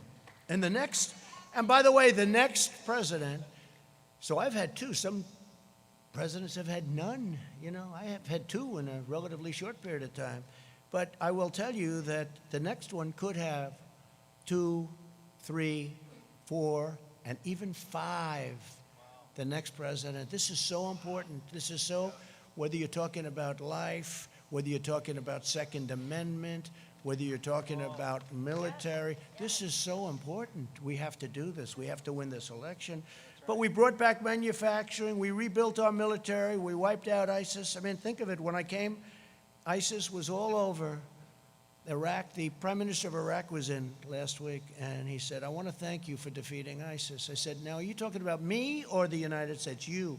Because when you came into office, it was a mess. They were all over Iraq and Syria, and you defeated them, sir. I said, good. Tell that to the media, please. Would you do that? And he said, I will, so let's see if he does.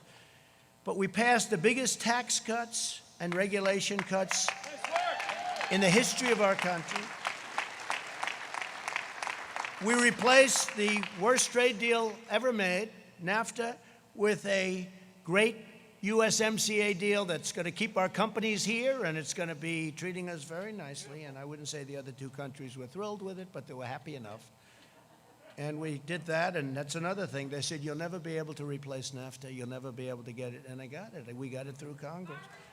We fixed a lot of our broken and bad trade deals. We're getting $40 billion now from Japan. We fixed a horrible deal that was made with South Korea. Remember, I was a Hillary Clinton special. She said this will produce 250,000 jobs, and she was right.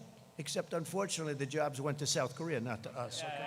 She said it would produce 250,000 jobs, and it did, to South Korea. And we stood up to China like nobody's ever stood up between the tariffs and the trade deal, which now, don't forget, when I made that, the ink wasn't dry before the China virus poured into our country, right? The ink wasn't dry. So I view that differently than I would have, because it's done very well. Last week they had the largest order of corn, the largest order of soybeans. They're doing things, you know, they're very smart. A lot of people, because they see my attitude, a lot of people would say, we're not going to order. They do just the opposite. I got a call last week, sir. In fact, Sonny Perdue is here, the great Sonny Perdue, Secretary of Agriculture.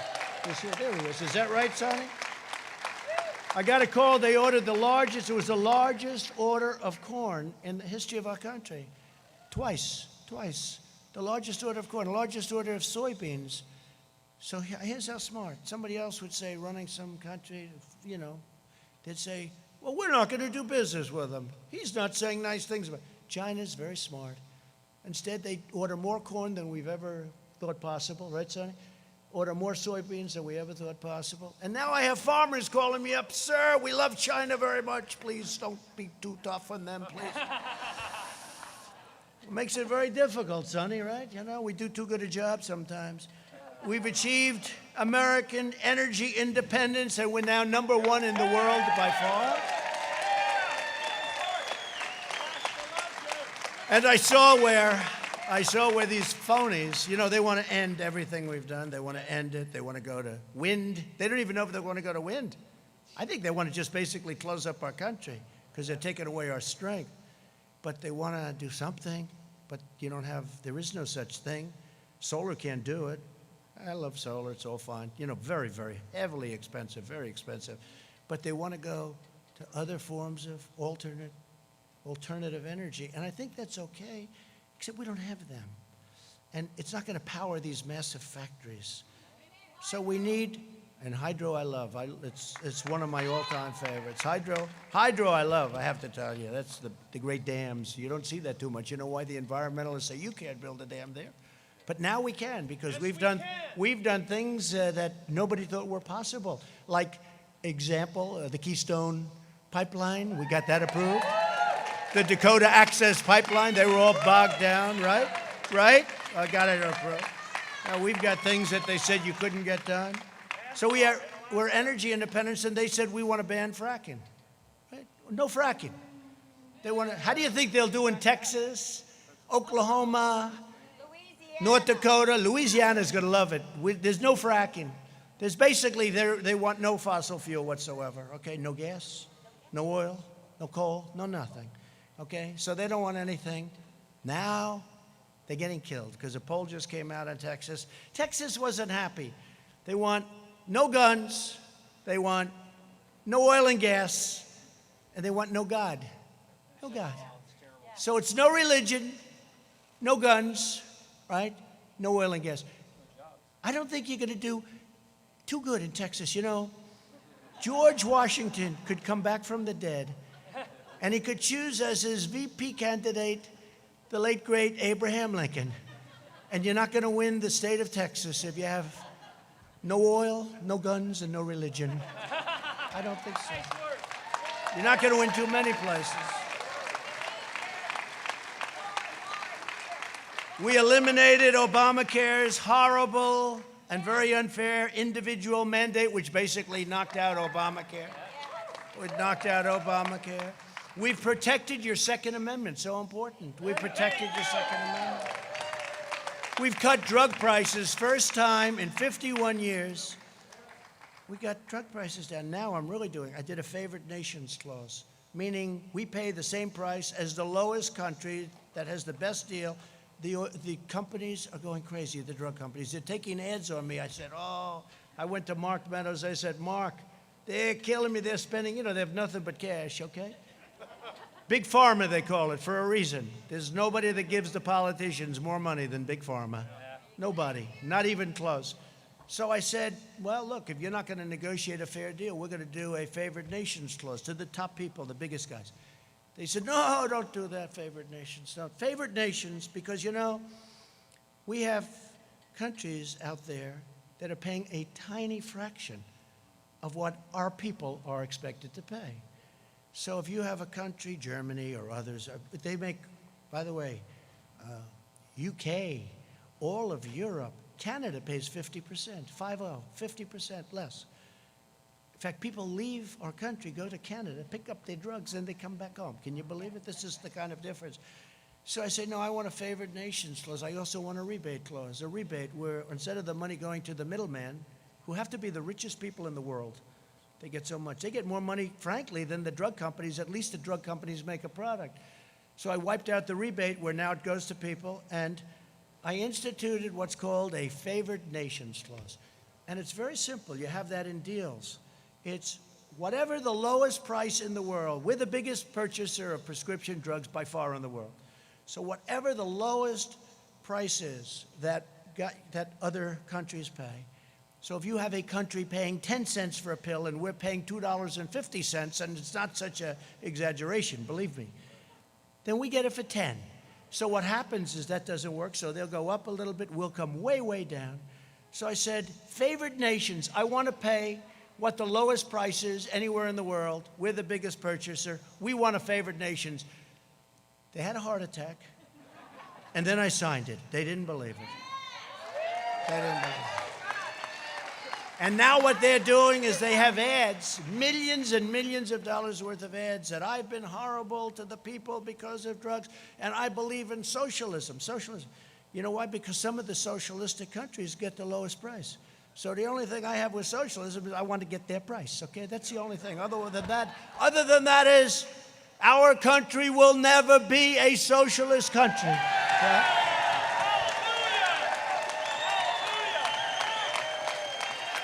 So we cut drug prices.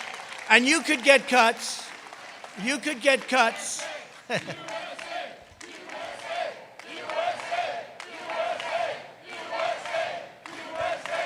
You could get cuts as much as 50, 60, or 70%, maybe even more than that, on prescription drug prices. And wouldn't it be a kick, I'll use this, wouldn't it be a kick in the ass if I lost and Sleepy Joe is president and this thing kicks in right about soon, right, in 30, 40 days, and people wake up after the election. Boy, Biden's done a great job. My drug prices just went down by 70%. What a great president he's been. He's great. And Sleepy Joe would say, I thought about that, but everybody knew about favored nations. But nobody had the guts to do it. And I'll tell you, I was called by many politicians, please don't do it, sir. Please. I said, why? They don't want to tell me why. I know why, because, they're politicians and they've been helped out. And I guess we have to understand that too. But the fact is that we signed a favored nations clause and a rebate clause, and your numbers are going to come down 60, 70%. And I hope you remember that on November 3rd, because nobody but me would ever do it. The other thing I've done, aside from very strongly protecting your Second Amendment, which was not easy. That was not easy. And by the way, they will take your guns away as sure as you're standing or sitting there. They will take your guns away. Either that or obliterate the Second Amendment. The right to bear arms. You have the right to bear arms, especially when you look at a Portland and you see how weak those Democrats are. The governor, the mayor, how pathetic. They let them riot every night. We're saying, let us come in and solve your problem. We will solve it for you in 1 hour, just like we did in Minneapolis, Minnesota, right? 5 nights, 6 nights. They have to ask us in. Let us come in. We'll solve your problem. They're almost used to it. This is the way our whole country would be if you ever let a thing like this happen. Our whole country would be. So we protected your pre-existing conditions, very strongly protected pre-existing, and you don't hear that, but we very strongly protected your pre-existing conditions. So we got rid of the horrible individual mandate, which cost everybody a fortune, and we strongly protected. Every Republican is sworn to protecting your pre-existing conditions. It's very important. You won't hear that. You won't hear that from the fake news. We passed right to try. We passed VA accountability and VA choice.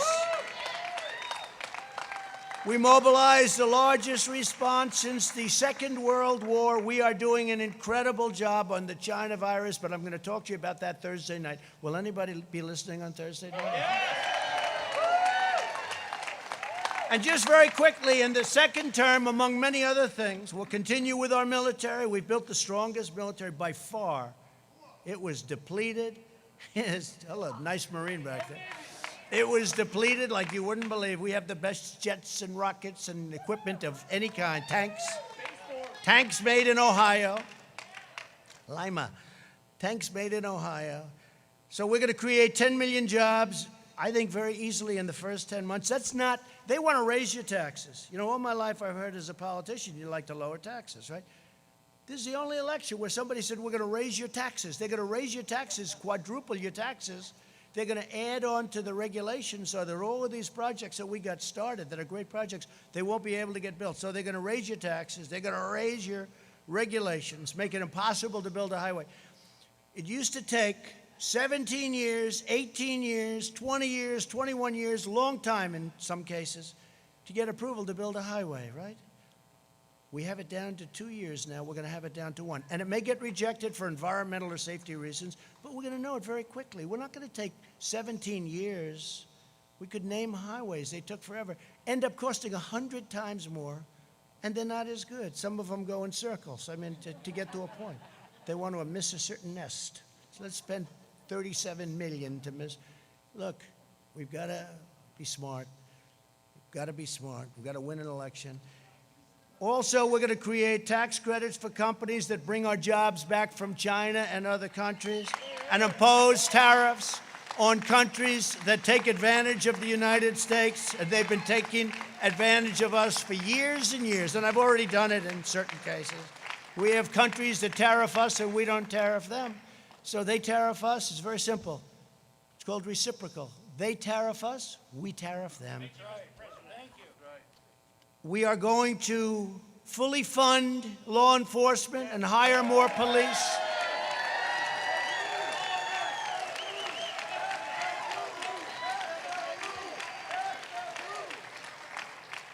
We're going to go with school choice, and we've made a lot of progress on school choice for every student in America.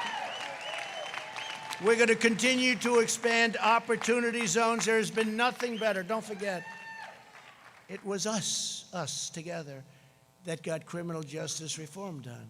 The greatest thing for the black community, African American community. They came and they said, we can't believe it. Obama didn't even try. And not only that, I got funded the historically black colleges and universities. I got them funded. They weren't funded. They were year to year. They didn't know if they were going to be around for another year. And they'd come in to the White House, and after 3 years, I said, why do you guys keep coming back? Well, it's a year-to-year deal. I said, that's not fair. So you have to come back every year. And we got them long-term financing and long-term funding. Nobody's done more for the historically black colleges and universities than Donald Trump. Nobody. Nobody's done more for the African American community.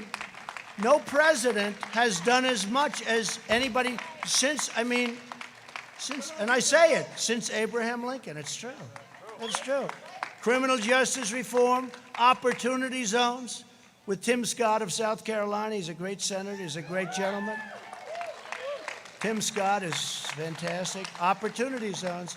But think of it, criminal justice reform, opportunity zones, the colleges and universities. What we've done has been amazing. But the most important thing is, prior to the virus, the greatest job numbers in the history of the African American community, the Hispanic community, and the Asian, as I said. So I just want to thank everybody. We're going to get rid of our sanctuary cities as soon as we can so that they don't protect. We put NASA back in action. NASA had grass growing through its runways. It had grass growing through the cracks of its runways. It was closed, essentially just a disaster. Now it's the #1 space center anywhere in the world by far. You saw the ships going up. And for some reason, a lot of rich people like rockets going up. And so we say, let's lease them our beautiful launching areas and let them send all the rockets. Let them pay for it.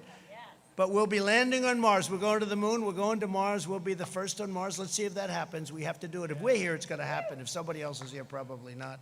But I just want to, again, thank you from the bottom of my heart. You're incredible warriors. You have incredible strength. You have unbelievable intelligence and patience. It's a combination of both. I don't know which is greater, the intelligence or the patience, but let's assume it's the intelligence, okay? But I have to tell you, I think we have the greatest base of support anywhere, at any time, any election, and people are starting to find that out. They found it out in 2016, and I will be honest, this election, I believe we have far greater enthusiasm in this election. That's right. And we had a level that was a record, because they still don't believe what happened. They said, where are all these people coming from, right? We love you. People that were great Americans that never voted, but they were great because they didn't like who they were watching or looking. People were great. They didn't vote. I'll never forget, a congressman from Tennessee came up. They do very early voting. Tennessee, a great state. And they had just started voting, and I was in Pennsylvania making a speech, and he said, sir, I don't know, I can't speak for anybody, but I'm from Tennessee, and I've been doing this for a long time. He said, I've never seen anything like it. People are coming from the valleys and the hilltops, and they're coming from the cities. They're coming from all over. I never said they're coming out of the rivers. They're coming along those beautiful war fields that we have. They're coming from everywhere. Sir, I've never seen anything like it. But if other states are like Tennessee, you're going to win this election. He was the first one to say it. He was the first one. They came from the mountains. They came from everywhere. He said, I've never seen anything like it. And people that be having trumpets and the hats, these are people that never were political people. They never wore a pin in their life having to do with politics. It's been an incredible experience for me. It's been an incredible experience, I think, for everyone. And I'll tell you what, next year is going to be it's going to be a great, great year. It's going to be a year of tremendous success. We're fighting off this horrible thing that was delivered by China, and it was by China, and we're never going to forget it, and I let them know. We're never going to forget what they did, because you know what? We're going to do great economic last year in the history of your state, but we're going to do better economically than we did last year. But we can never forget the 175,000 people, which will go up. Remember this, though. We saved millions, because if we didn't move, and if I didn't put the ban on highly, heavily infected people coming to our nation from China, that everybody told me not to do, months later they were saying we shouldn't, and then they all either apologized or admitted it was right. And Europe, I did Europe too, very early. If we didn't do that, our numbers would be at a level like you wouldn't believe. So I just want to thank everybody for this incredible support. Be very, very careful. This is going to be, and I really believe this is the most important election in the history of our country. It is. Don't let them take it away from you. Don't let them take it away. North Carolina, we love you. That's why I'm here. Thank you very much. Very special people. Thank you. God bless you all. Thank you.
Delegates, we will now resume the roll call of the states. I will report the bound delegates for President Trump from South Dakota. Pursuant to the announcement of the delegation and the rules and the the announcement of the delegation and the rules and procedures of this convention, South Dakota, 29 votes for President Donald J. Trump. Tennessee, 58 delegates with the following band delegates. 58 for President Trump. Madam Secretary, I would like to thank the previous speaker for warming up the crowd for Tennessee. I really appreciate it. My name is Scott Golden. I'm the chairman of the Tennessee Republican Party. Tennessee is known worldwide for our music and known convention-wide for our whiskey. Tennessee this year has the privilege of celebrating 100 years of the passage of the 19th Amendment, locally known as the War of the Roses, where suffragists wore yellow. So we wear honor today. So on behalf of my two daughters and the daughters across America, Tennessee proudly casts its 58 delegates for the President of the United States, Mr. Donald Trump. Thank you. Pursuant to the announcement of the delegation and the rules and procedures of this convention, Tennessee, 58 votes, President Donald Trump. Texas, 155 delegates with the following band delegates, 155, President Trump. From the Lone Star State, home of the Alamo, where Texas is proud of our rich history and our culture and our diversity. We are the job creator in the nation. Our energy industry has made America energy independent, and our agricultural industry clothes and feeds much of the world. Like President Trump, every day we thank God for the great state of Texas and this great country. And like President Trump, we are pro-life, we are pro-family, we are pro-law and order, we are pro-law enforcement, we are pro-military, we're pro-Second Amendment. And in Texas, Texans who own guns don't vote for Democrats who want to take them away. And like the Merle Haggard song said, we still wave Old Glory down at the courthouse. We stand for justice for all, and we stand for the national anthem. The president was not born in Texas, but on this day, he is our favorite son. My name is Dan Patrick. I'm proud to be chair of the Trump campaign in Texas and to be the lieutenant governor of our great state. And on behalf of our entire delegation, we cast all 155 votes for my friend, and the only hope that every American in this country has for true liberty and true freedom and true opportunity, Donald J. Trump for President of the United States of America.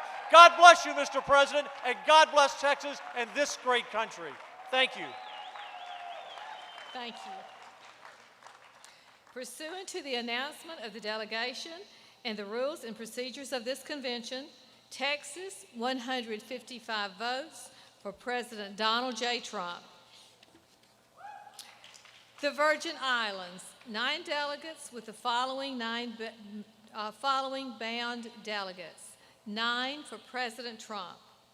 Pursuant to the procedures of this convention, the Virgin Islands, 9 votes for President Donald Trump. Utah,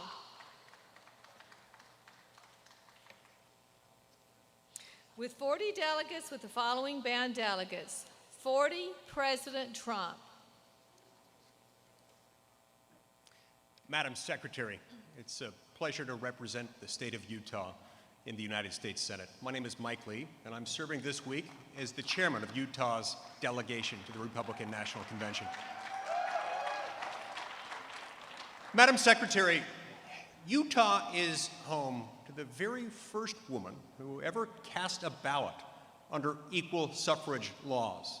Sarah F. Young did that in 1870, first of her kind, first of an entire series of hundreds of millions of votes that would be cast by American women, starting with Utah. In Utah, we love a lot of things. We love our families, which are very large. In fact, this gathering would be sort of a family dinner party in a family with fertility problems in Utah. We love our 5 national parks. We love our 6 national forests. We love the First Step Act, which is perhaps the hallmark legislation passed by the Trump administration, bringing about the biggest series of criminal justice reforms in an entire generation. In the state of Utah, we introduced the world to the Frisbee, to fry sauce, and to fake swear words, including fetch, flip, and freak. In Utah, we love our founding fathers, and in Utah, we love the idea of 4 more years. Madam Secretary, we, as a Utah delegation, cast all of our state's 40 delegate votes to the President of the United States, Donald J. Trump. Pursuant to the announcement of the delegation and the rules and procedures of the convention, Utah cast all 40 votes for President Trump. Vermont, 17 delegates with the following bound delegates, 17 for President Trump. Thank you, Madam Secretary, for your service today and to the party. I am Deborah Bilodeau. I am the proud chairwoman from the state of Vermont, and with me today I have my crew, and that crew is Anya Tinio, Jansen Wilhoit, Laura Benner, Jay Shepard, our National Committee man, and Suzanne Butterfield, our National Committee woman. And we are from the Green Mountain state of Vermont. Also, Vermont brings to you, and this is not a challenge to you, Corey, but we have the real Vermont maple syrup. We bring you microchips, cheeses, and microbreweries.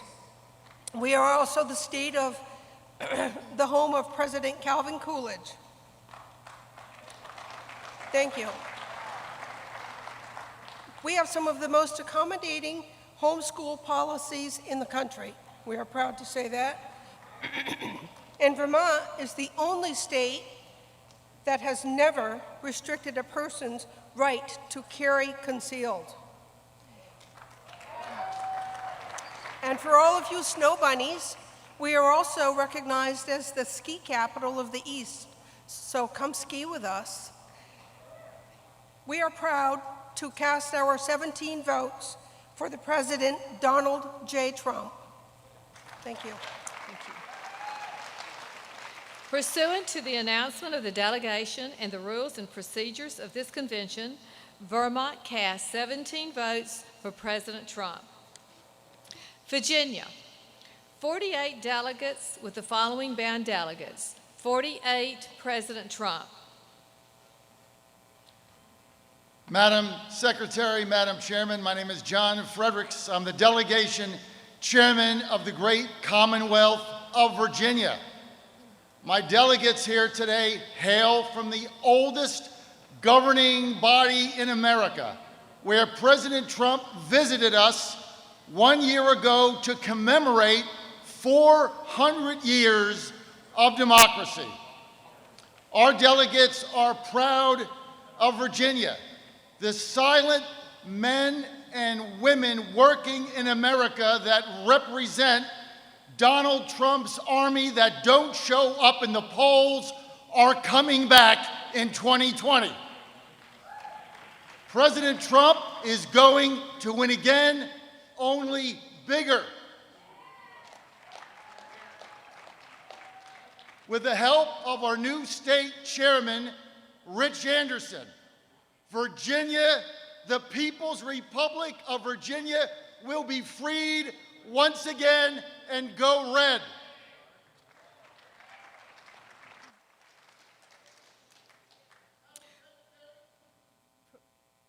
Pursuant to the announcement of the delegation and the rules and procedures of this convention, Virginia cast 48 votes for President Donald Trump.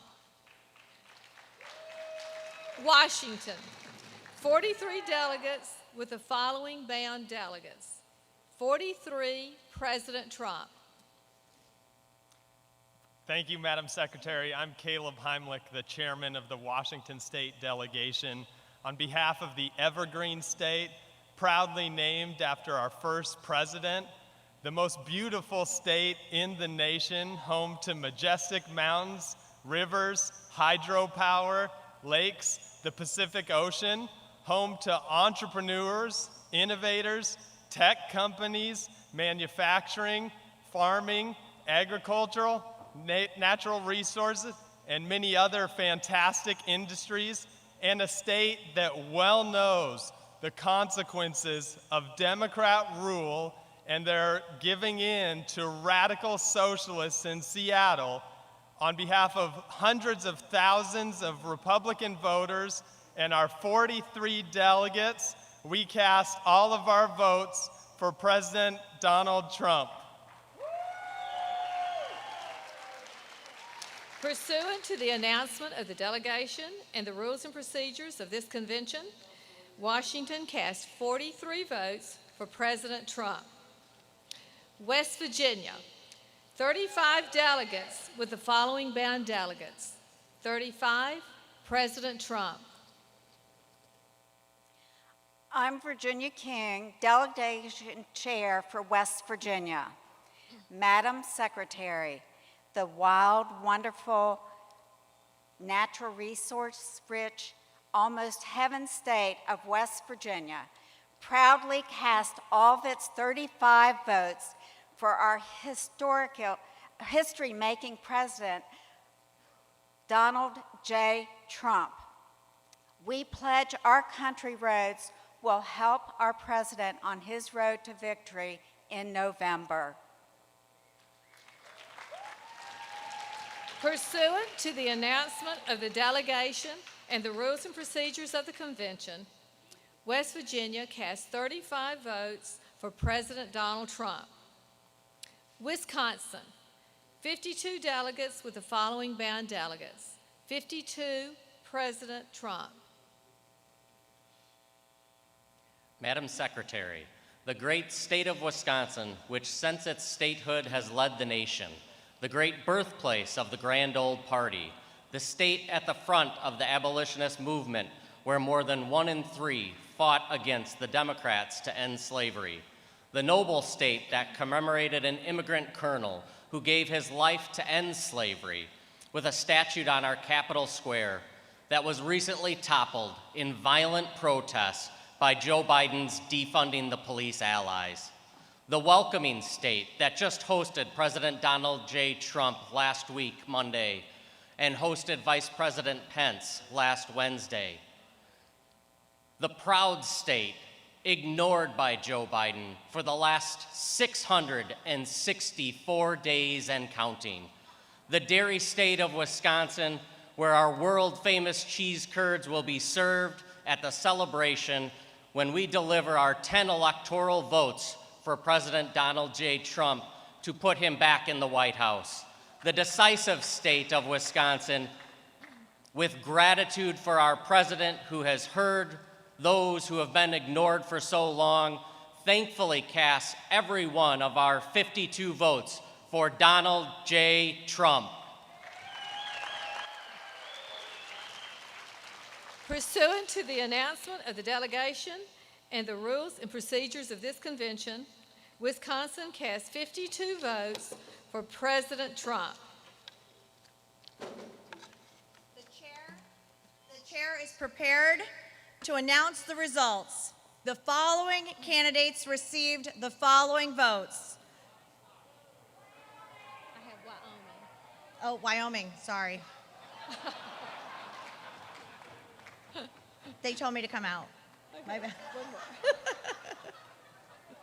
Sorry, Wyoming, we love you. Oh, Wyoming, 29 delegates with the following bound delegates. 29, President Trump. Last but not least, I'm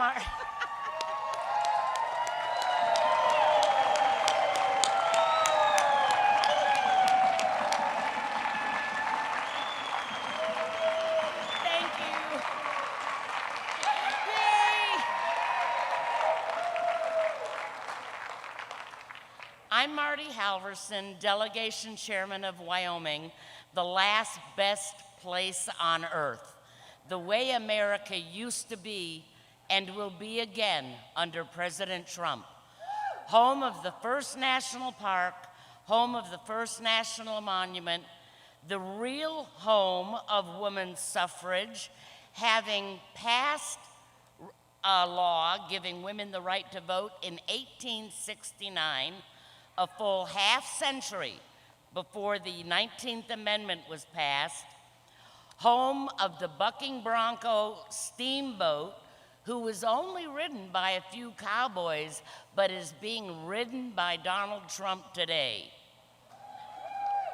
Happily, unanimously, enthusiastically, Wyoming casts all of its 29 votes with our fellow delegates gathered in Riverton, Wyoming this morning for the President, Donald J. Trump.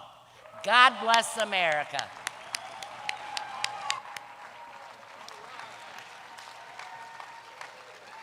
Pursuant to the announcement of the delegation and the rules and procedures of this convention, Wyoming cast 29 votes for Donald J. Trump.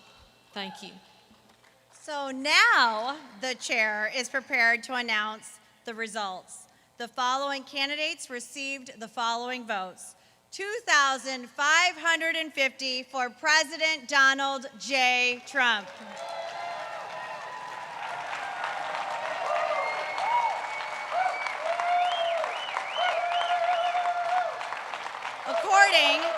The chair announces that Donald J. Trump, having received a majority of these votes entitled to be cast at the convention, has been unanimously elected as the Republican Party nominee for President of the United States.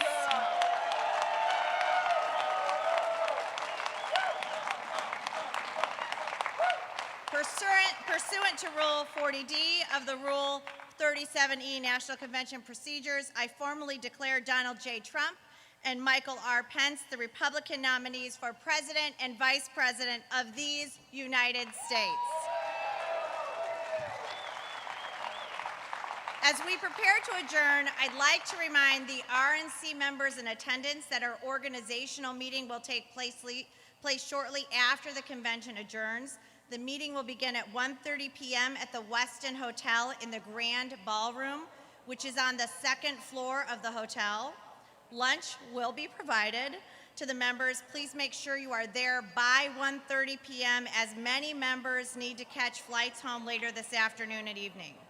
While we will leave Charlotte today, I want you to know that we have had an amazing array of convention programming coming up ahead this week. You will hear convention acceptance speeches from the President, Vice President, and First Lady, with additional convention celebration events taking place the rest of the week.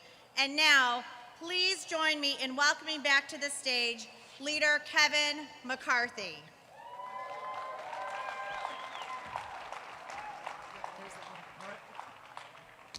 Let's thank Chairwoman Ronna McDaniel for the amazing job she has done.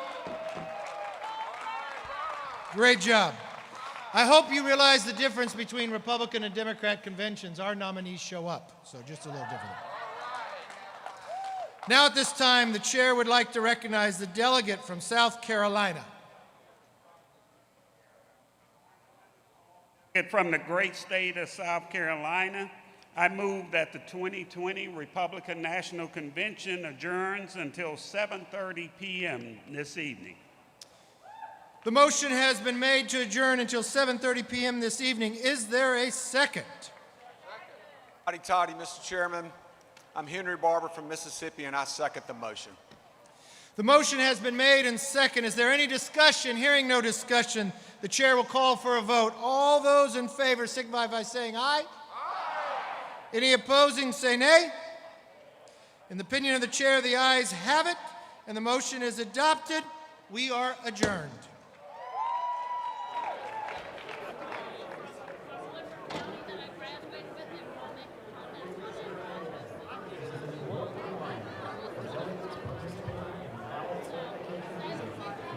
To the terrace area.